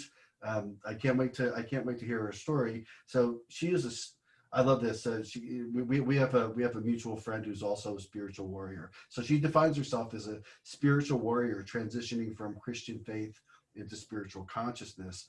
And I kind of added a little bit to her bio because she gave me some material and I moved some in different places. Welcome to dealing with a writing professor. I do these things. So she's adopted a whole food plant-based diet. Her practice also includes meditation, Reiki, working with crystals, and praying to her deities. I'm not murdering all the pronunciations. Trust, she'll tell you. And living in nature to find her balance and life mission. Athena is excited to share her experiences with sacred plant medicines, mushrooms, ayahuasca, and also with Kambo. And she's going to talk about how they changed her life and helped her release deep trauma. And she talks about sexual abuse, self-hate, depression, and bipolar.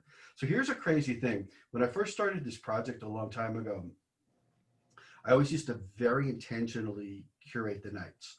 It would be ayahuasca night, LSD night, MDMA night, trauma night, and so on. And after probably about 5 or 6 months, it got to be a real pain in the butt to recruit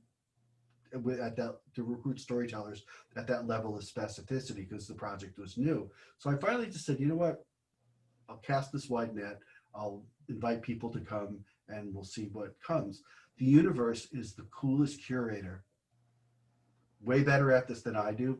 It has never failed since I kind of like let go. And this kind of touches on what you talked about, Alejandro, what Faisal's talked about, and then what Asma talked about, this whole letting go thing. Like when you let go, amazing things happen. And so if you think about the stories that you've heard tonight so far, there are real clear themes that kind of go through all of the stories. And it's the most brilliant thing. So anyhow, Athena's excited to share her experiences, and I'm going to get out of her way. Athena, the floor is yours. Thank you so much. Thank you, Bob. Just want to say thank you to everyone that has joined this session on tonight. Definitely want to give honor to my shamans, Junior Robinson Fortuna, as well as Dooley Wilkins. He had to jump off the line, but my experience with plant medicine is a very interesting one. I'm a mother of a daughter who's 21 years old, who's an entrepreneur, who's a beautiful soul. And growing up, I was one of 4 children, and I was picked on because I was different and I have a birthmark. And at the age of 12, I had major back surgery. I was diagnosed with scoliosis.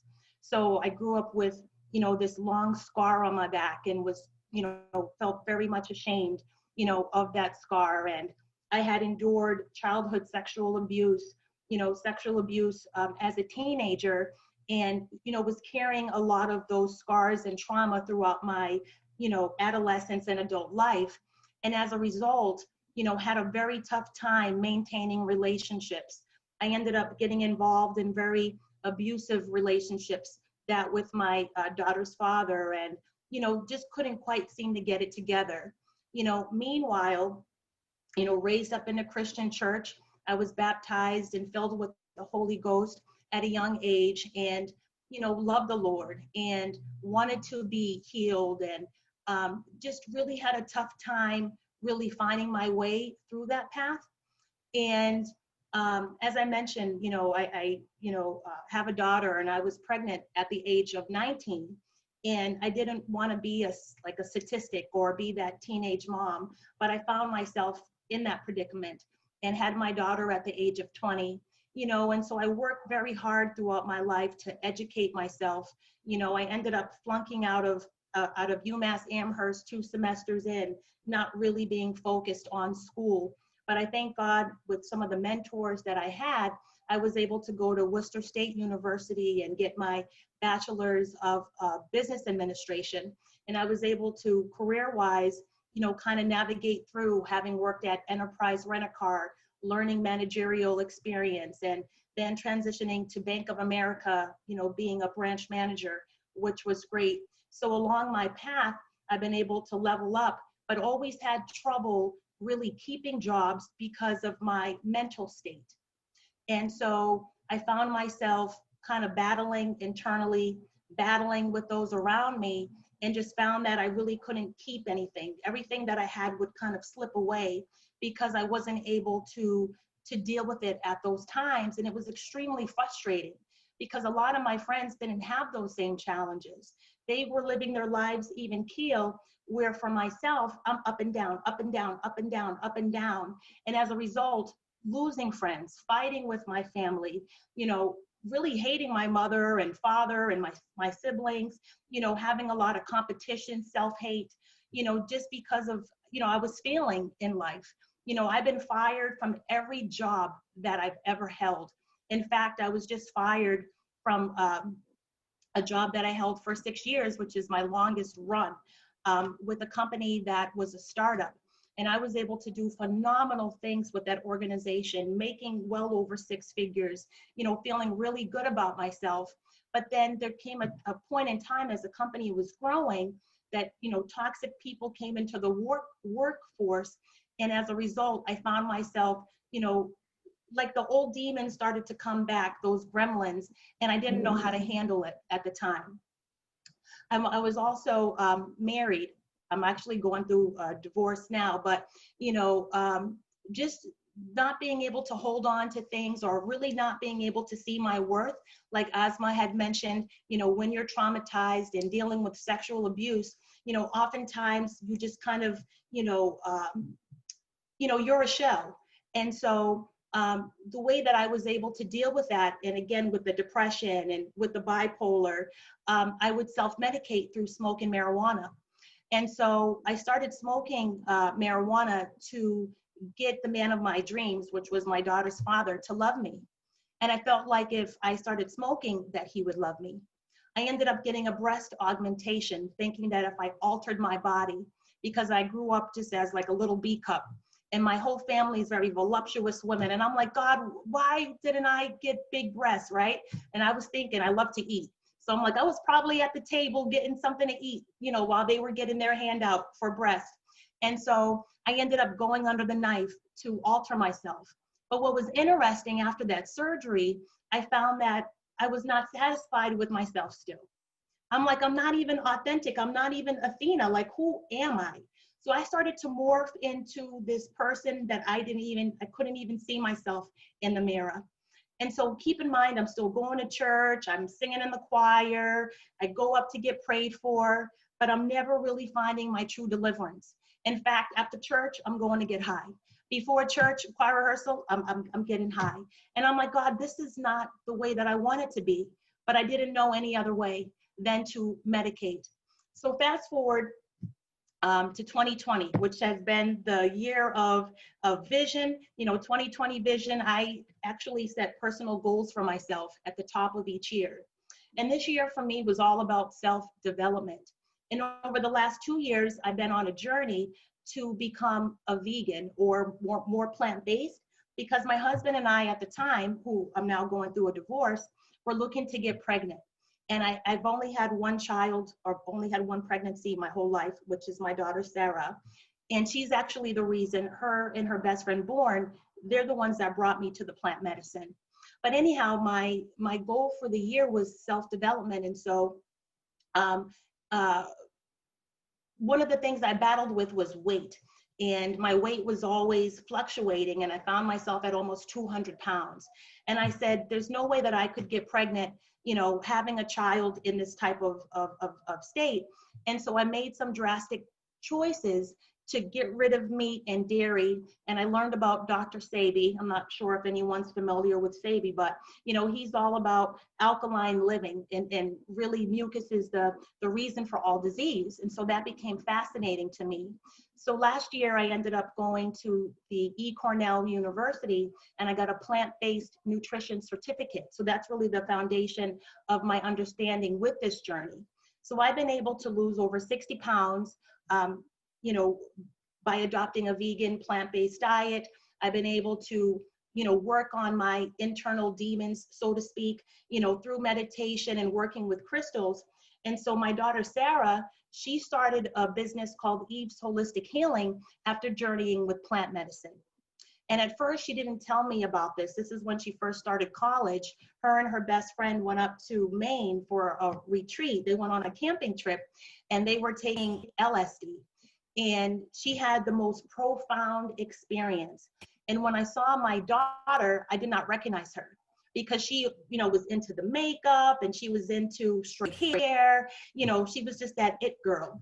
But then I noticed she started to lock her hair. She got rid of the makeup. She was her true, authentic self, such a beautiful soul. And here it is, I'm still in the church, feeling like I'm broke, busted, and disgusted. And my daughter has a whole level of freedom that was just emanating from her and her best friend. And I was just like, Now, keep in mind, I was on medication to kind of stabilize the depression and bipolar, but through the holistic eating, I ended up getting off the meds.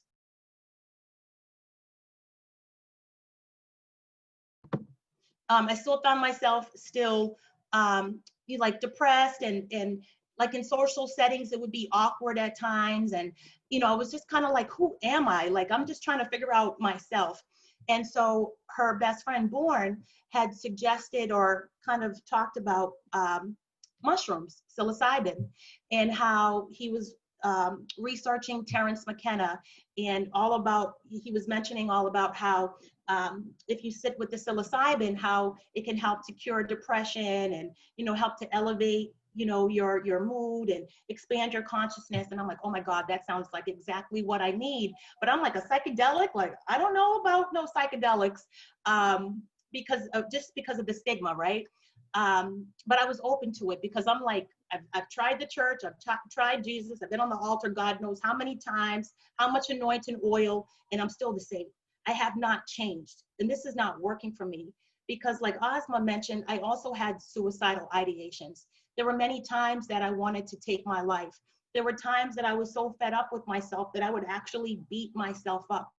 So you talk about self-hate, that was me looking in the mirror, can't stand myself. And that was a problem because I know that God is love and that I needed to get a breakthrough. I knew that I needed a breakthrough, but I just didn't know how or where or when or, why it was going to come. But I knew that at some point, something had to give. And it was through the plant medicines. So anyhow, I ended up starting to microdose with the mushroom. I had never taken like a 5-gram dose, like Bob mentioned. That was his first, like he just dove off the diving board. But for me, it was microdoses, and I noticed the changes in my life through interactions on my job, just being more creative, even having the best sex with my husband. Like, and he had no clue I was on the mushroom. And he was like, wow. And I'm like, only if you knew. But I did have to share with him about it after the fact that, babe, I was on a mushroom. Please don't judge me. Like, you know what I mean? I'm not going to be smoking crack. This is not, opioids. Like, I'm good. Because he doesn't necessarily, like, he doesn't see himself doing that per se. But he didn't judge me. But needless to say, I had been microdosing, but then the mushrooms dried up. So I wasn't able to get my hands on any mushrooms. So fast forward, we're in 2020, March hits, now we're all on quarantine. And work-wise, I had been at this company. I was a director of sales for a SaaS technology company and doing phenomenal. But then over time, my performance started to taper off. And I felt like I didn't belong there. Like energetically, in my heart, I knew like I needed to branch out and start something for myself.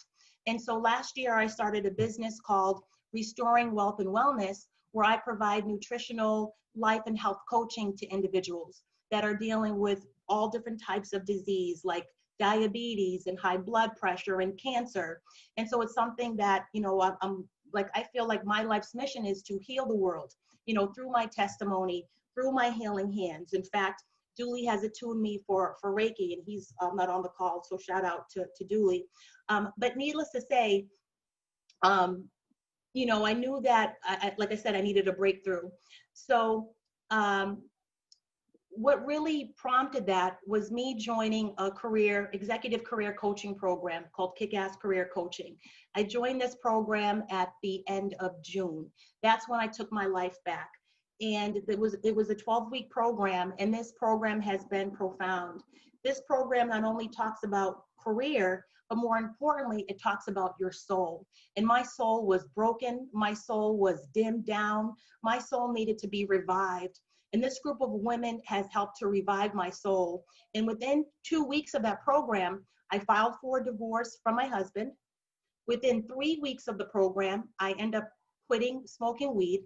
So now I'm 13 weeks and 4 days sober, which is a miracle. So I'm just so grateful for being sober, because I was smoking every day, all day. I'm talking about rolling spliffs morning, noon, and night, but I was smoking with the frontal leaf. So I knew that the tobacco, you know, it's not healthy. And, you know, I didn't want to die. I don't want to die early. I don't want my daughter to have to be looking over my casket. You know, I want to be living 100+ years, you know, with my baby, because I love her so much.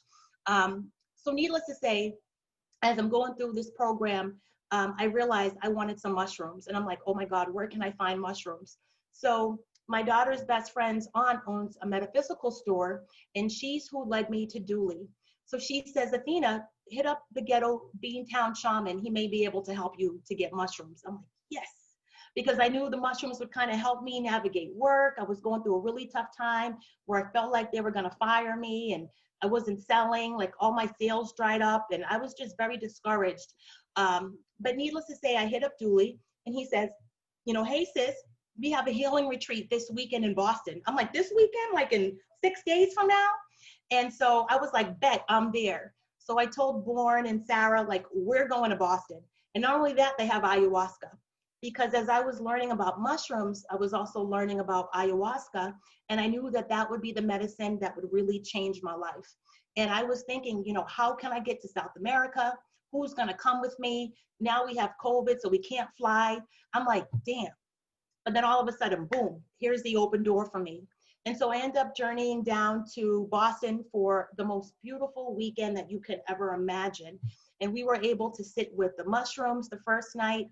The second night was ayahuasca. And for me, it wasn't so profound. I just had 1 cup of the tea. And then I ended up laying down. I was very, very tired. But what's interesting, and I wish Asma was here, because she was there with me, and she said to me, Athena, I could see that childhood abuse, that sexual abuse that you suffered. She was like, you need to go deeper. And I'm like today, before we leave? And she was like, yes. And there was another round of ayahuasca that was being offered, but nobody was accepting it. So I said, bet, I'll do it. So needless to say, Robinson Fortuna, he ended up making another brew, and he sat with me through that whole journey, which was my breakthrough. I ended up having 2 cups of the ayahuasca. He also gave me some rapé, and I ended up hating it the previous night. And the next night wasn't so bad, or that morning. But then he also gave me some grapes. So if anyone here has sat with the medicine, you know that grapes is a no-no, because that's going to accelerate the mission. But with those grapes that Robinson gave to me, I'm telling you, Mama just went in. She cleaned up all that trauma. In fact, I was just wailing just from my belly, just so deep, you know, all that pain. And I was actually on the ground, and I had my feet connected to a tree at the retreat center where we were set up. And I just laid there for hours, and I just saw the most beautifulest colors of purple and blue. So just think about your brow and your crown chakra just being opened. And then I saw beautiful palm trees waving, and I became a human singing bowl. My mouth was open, and I was just vibrating, and Junior ended up getting the singing bowl, and I was just in tune. Like my whole body was just peace, you know, from all different octaves. And when I finally came down from that experience, I was born again. I don't know if anyone's been in church and been baptized, but for me, I was baptized, you know, and I left there not the same way that I came. And I said, wow, this is amazing. So needless to say, after that journey, my job ended up calling me to say, hey, we want to promote you. And I'm like, what? I'm thinking they want to fire me, right? But anyways, I know I'm running out of time, but You know, the experiences with plant medicine have been profound. Like I mentioned, you know, I grew up, you know, just being very insecure, really hating myself, and, you know, not being able to hold on to things like relationships, jobs, you know, but I'm just grateful for the people that God has placed in my life. I'm grateful for, you know, my deities. I sit with Lord Ganesh and Kali Ma and Aset and Asar and Sekherd and Sobek, and you know, I just sit and meditate, and I'm thankful for their energies, you know, that are coming into my life, expanding my consciousness. And I'm also grateful for my spiritual eyes being opened. In fact, my last ceremony, I had Sanaga. Julie had applied that. And when he applied the Sanaga into my eyes, I mean, that just kicked up the ayahuasca for me. And I felt in that moment, in that Malacca, that I was a spiritual warrior, helping those that were still journeying and dealing with their stuff. And then Kalima ended up coming through, and I'm over here, you know, just cutting through all of the negative energies and just pulling out, you know, all of those strongholds in the spirit, you know. So I'm like, this is my calling, you know, as a shaman, as a healer, you know, as one who is here to inspire, you know, and let people know that no matter what you've been through, you know, you can make it through, you know. And some people, maybe plant medicine's not the right option. Maybe it's just meditation and psychotherapy. But for some of us, you know, just sitting with the medicines, that I've only had 2 ceremonies, which was in August, the first weekend in August, and just this past weekend. So I'm just coming off of a high from that weekend, and it was phenomenal. And I'm just so grateful for everything that, you know, God has provided to us here on Mother Earth. And, you know, for all of my sisters and brothers, you know, that have shared those experiences with me, you know. But I definitely, you know, give praise to my daughter and to her best friend, because without them, I would not be here. You know, so they're my saving grace. And, you know, I'm just thankful for this platform. And, you know, Robinson has been on me since the last retreat. He's like, Athena, you have to share your story. And I'm like, you know, I really don't want to go online. Like, I don't want people to see me or really know this about me. But at this point, I'm self-employed, so I don't have to worry about what anybody's going to think. But I definitely appreciate, you know, you all listening to my story. If you have any questions, you know, please don't hesitate to ask. But otherwise, you know, thank you, peace and blessings.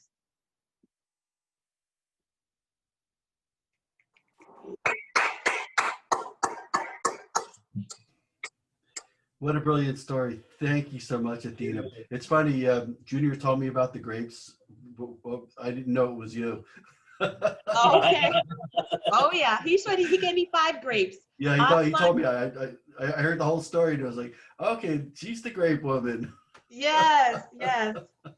That is just brilliant. Thank you so much. So one thing I'm going to touch base on, and I think just about everybody mentioned this at some point in their talks, this idea of drugs versus medicine.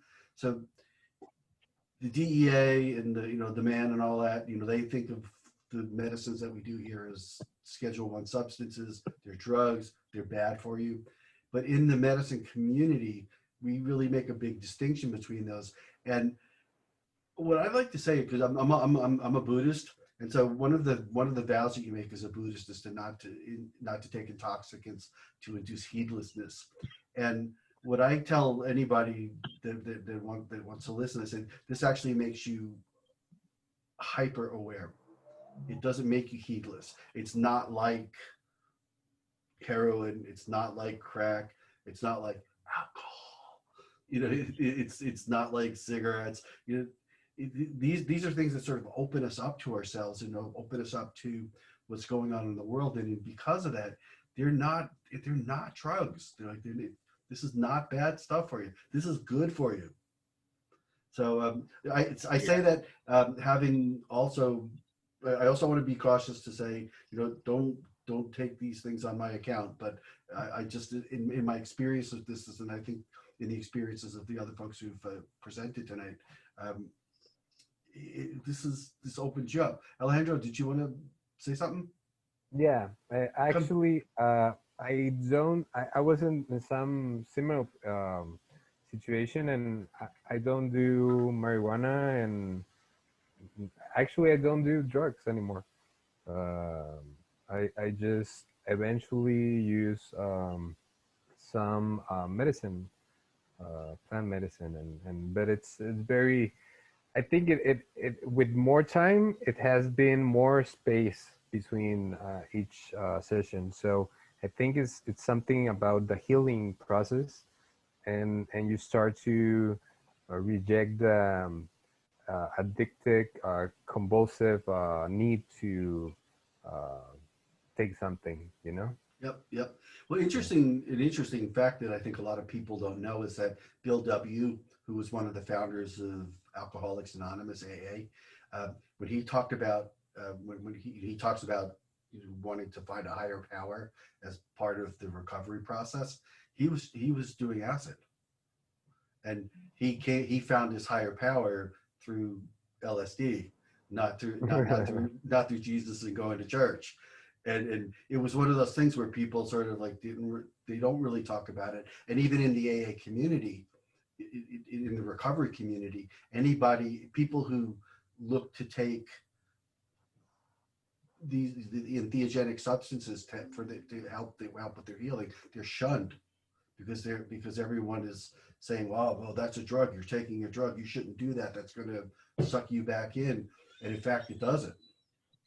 And I could bore you all with the research because I'm a nerd, so I do a lot of the medical research.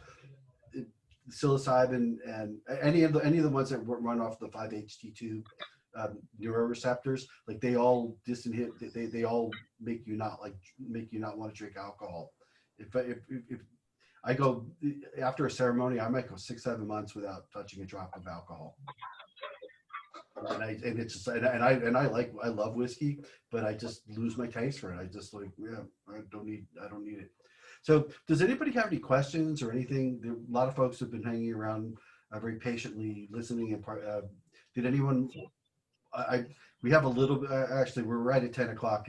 We don't have to go if we don't want to. If anybody kind of like feels called to share a mini story now, I can open up the mic to them. Anybody? I have a question. Sure, shoot. Hi, everyone. I'm new to this platform. I was invited by my friend Asma to join in tonight. So thank you all for sharing your stories. It really opened my eyes in regards to, just I think some skepticism that I had. It's one thing for your friend to tell you, me and Asma have been friends since high school. So while I do trust her judgment and I've been watching her journey, as a healer, as she's been, on this journey, I think it is helping me to see, and hear other people's stories regarding plant medicine. So I thank you all for being open with regards to your experiences. The question that I have, if anyone is willing to answer, is how were you all able to go on your journeys and still, deal with maybe your significant others, wives, husbands, boyfriends, girlfriends? Did you all share your journey with them? Was it something that you kept private until you got to a certain point? Are you still keeping it private? What did that look like for you? I can chime in on this because this is kind of like a huge issue in my life. I saw you wave too, Faisal, but this is a huge issue in my life. My wife is she's wonderful. I love her. We're married 39 years. I wouldn't trade her in for anything. But she is a very straight-laced white Anglo-Saxon Protestant, Episcopalian, who is very happy to, drinking alcohol is just fine. She literally thinks every time I go on a ceremony, she's afraid I'm going to die. She says, I know you. When I went to Ecuador last summer, it was 2.5 weeks of I'm waiting for the call that you're going to die. The night when I talked about when I talked about saying hi to her, when I was up on the mountain, she thought that was my spirit telling her I was dead. And so this is kind of like it's a difficult issue when you don't share that when you don't share the use of that. And so we have kind of figured out in our situation, like she's always known because we're married a really long time. You can't kind of. I'm not a good sneak anyway, but it's just not possible. It was not possible for me to do this and not tell her. we've kind of reached an accommodation where she understands that this is beneficial for me, and that and she kind of, the way I like to put it is that she gives me a tremendous gift because she really worries about me, and she gives me that gift of her worry. A lot of people will say, "Oh, they're, that's kind of controlling," and it's not. The most extraordinary thing somebody can give you is that freedom when they're really afraid for you. And so that's really like how we've handled it. Faisal, you were your hand shot up, and then I saw Alejandro. You look like you wanted to talk to, but go ahead, Faisal. Okay, so real quick, when it comes to getting into plant medicine and you are in a couple situation, it's like one person gets you're standing on the bus stop and the bus is coming, is of the plant medicine, and one of you gets on and they're gone.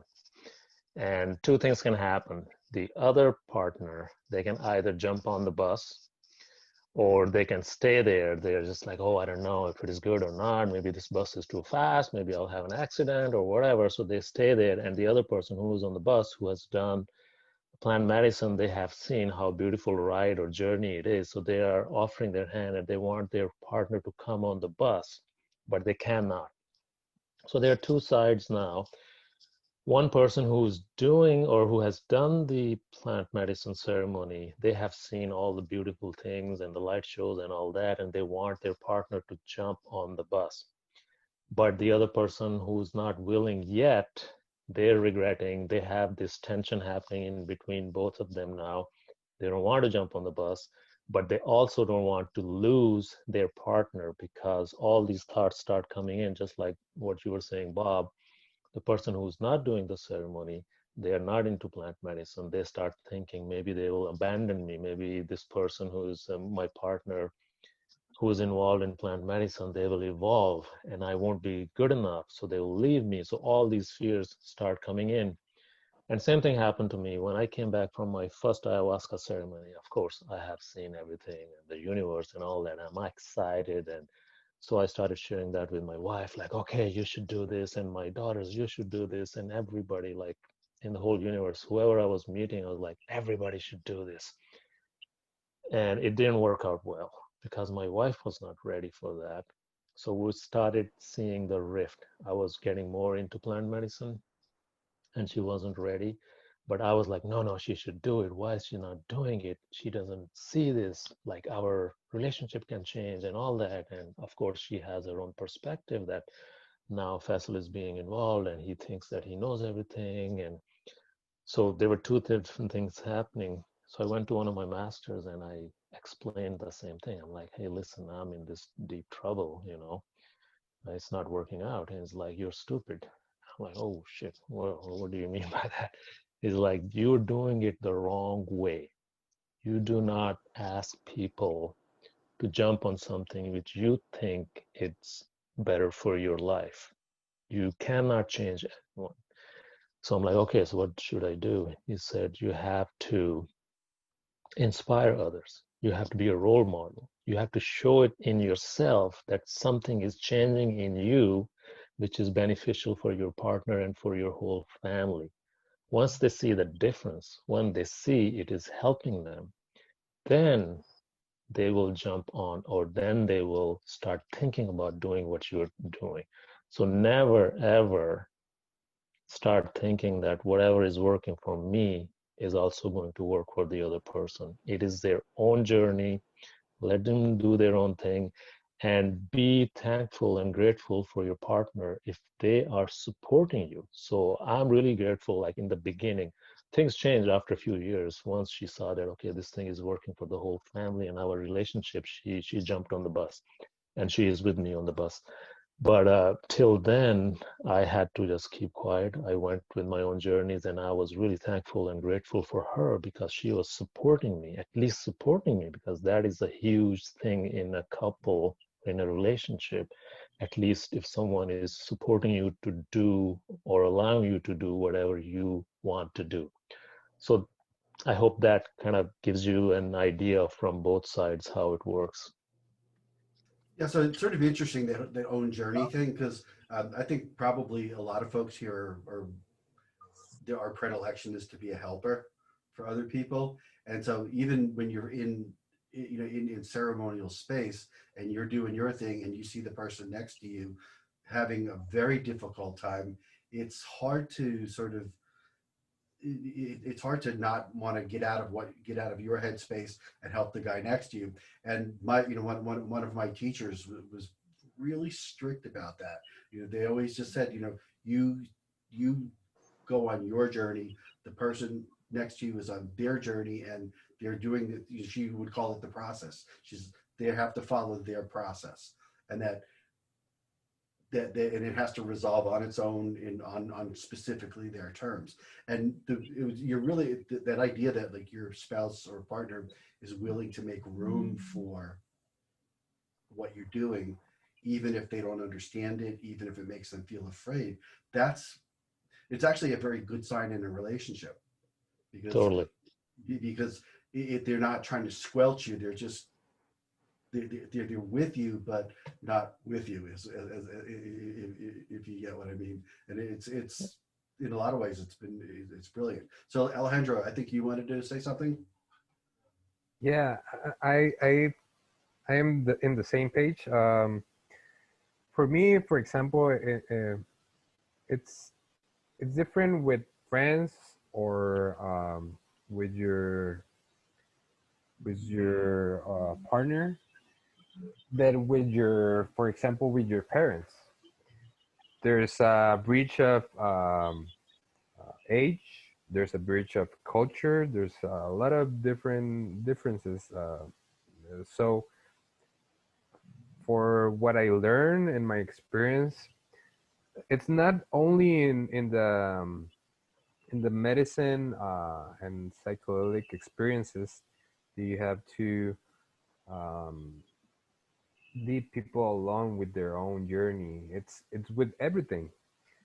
You can just express and be a companion, but you're not allowed to alter their own path or bring forward their own path. It's like there's 100,000 levels, and you're in the level 500, and you think, well, I'm gonna help this guy if I bring him to this level, or at least to the level 200, because he's in the level 10 and he's stuck there, and so I need to help him, and I will bring him here, no?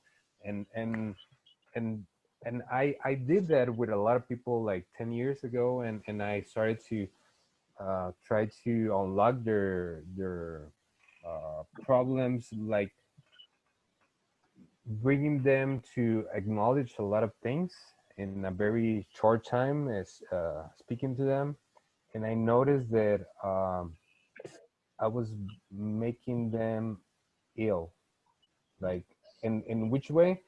That they were not prepared to receive that information, and instead of helping them, I put them in a bad situation where they for example, two experiences that I had, two of them really almost lost everything in their lives because they had a path they were going, and I deviate them from this path, thinking that I was helping them, and actually I wasn't.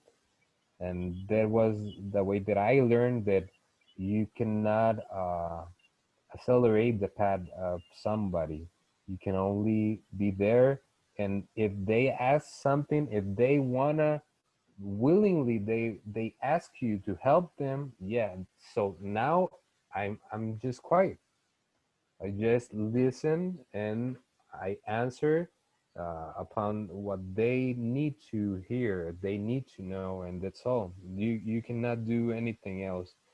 If you do it, you're gonna screw them up. And also, with family, it's harder because, or in the difference of age, it's harder. It's a lot harder because they're blocked in so many levels that it's not worth it entering that debate of if it works, if it doesn't, if it what what will you do? And I think it's just accepting the people that are around you, the way they are and the path they are going to, and just accept them like they are. It's like trying to change somebody from one religion to another.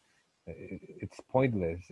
Just accept the people like they are, and they have their own path, and they're gonna grow on that path, and that's all. That's all that you can do. Thank you, Alejandro. Junior, I think that you wanted to say something. Are you still with us? I guess not. Okay. Someone asked a question in the group chat about addiction and medicines that work, different medicines that work for addiction. I wonder if anybody knows much about that. I know a little bit. I'm aware that people who have opioid problems or iboga and ibogaine are sort of the go-to the go-to substance. And what really works brilliant with that is it helps people not experience the withdrawal symptoms, and then it's supportive from the psychological point, psychospiritual point of view. I mentioned that the 5-HT2A ones like mushrooms and LSD, they're pretty supportive of getting off of alcohol. But I wonder if other people know more about that than I do. Junior, did you want to talk about that? Well, I will say that combo is one of the medicines that have that power of helping people getting rid of addictions. And I have heard and known by some friends that are in the medicine world that basically ibogaine is used as almost as a last resort. Ibogaine, that grandfather, is used as a source of very deep trauma and problems, resolving deep issues. But at a lower level, combo can be used as a very important, powerful source to deal with addictions. I myself use combo. Combo helped me tremendously in my journey through sobriety, and I'm forever thankful. I'm not a practitioner, combo practitioner myself, but I get my dots. I love my dots. It's a badge of honor for me. Brilliant. Okay, thank you. Faisal, did you want to? Well, yeah, no, I agree with Robinson. Combo is something which I would start someone who wants to delve into working with addictions. But then after that, I think it's just personal preference, and also medicine calls you. Like iboga is tough. It's for the last. It's top of the shelf, so you want to keep it there for for when there's no other option left. But then again, after combo, working with mushrooms, and then even ayahuasca, once that person is kind of sober for at least a month or so, is the option. Also, Wachuma San Pedro is pretty good in that. But then again, it depends upon the person's addiction. How heavy addiction is that? So there is no solid answer which one is best. It just depends on the addiction, and also the person. How ready is that person mentally to actually leave that addiction? Because some people, they say they want to leave the addiction or get rid of it, but they're not ready mentally and psychologically. So it just depends on the person and psyche too at that point. Well, Vince, does anyone else in the group chat have any questions? And I think it's also has to do with what Faisal said earlier. Has to do with doing the job that you have to do. Like, it's not just taking it and, well, I'm gonna leave addiction because I took this medicine. It's more about going inside yourself and really searching for what is the reason that it's making you go after the substance, because it's something that is like the trigger, and you have to find the trigger so you can erase or not erase, because you cannot erase it. It's like change the experience. Some of these substances, what they do is they work in the mind. They work with the timeline, our personal timeline, our narrative of the experience that we have in the past. And they are able to rewrite those experiences, go back and rewrite the experiences. I think that's the reason, because of that, there's a reason that they work.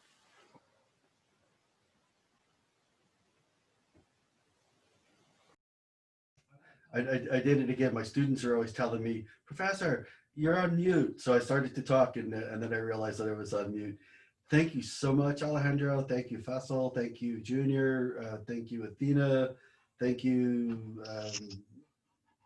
Where's my list? Asmaa'a. Thank you, Asmaa'a. This has been a really wonderful, wonderful night. I appreciate all of your stories. I appreciate the gift of your opening your hearts and sharing your experiences with folks. So this is, for the last time I'll say this, this is Ouroboros Story Hour. We just concluded season 4, episode 2. We're always looking for storytellers. You can contact me in various ways. OuroborosStoryHour at gmail.com is probably the best. Anybody that wants to tell a story, please feel free to please feel free to email me, and we'll set up something. If you haven't already, please like the Story Hour Facebook page, and we're on Instagram as well, all that social media stuff. And when you see our events, even if you can't come, if you could share the events with other people, that would be really helpful in really expanding the platform and reaching more and more people. Because I think all of us here, I mentioned before, we're all helpers in one way or another. I think we're all trying to spread this good news in a way and help do our part to heal the universe as best we can. So thank you all very much. I guess that's it. Thank you, Bob, and everyone. Thank you very much. Thank Right, you. so I'm going to turn off the everyone. recording now. All of you. Thank you.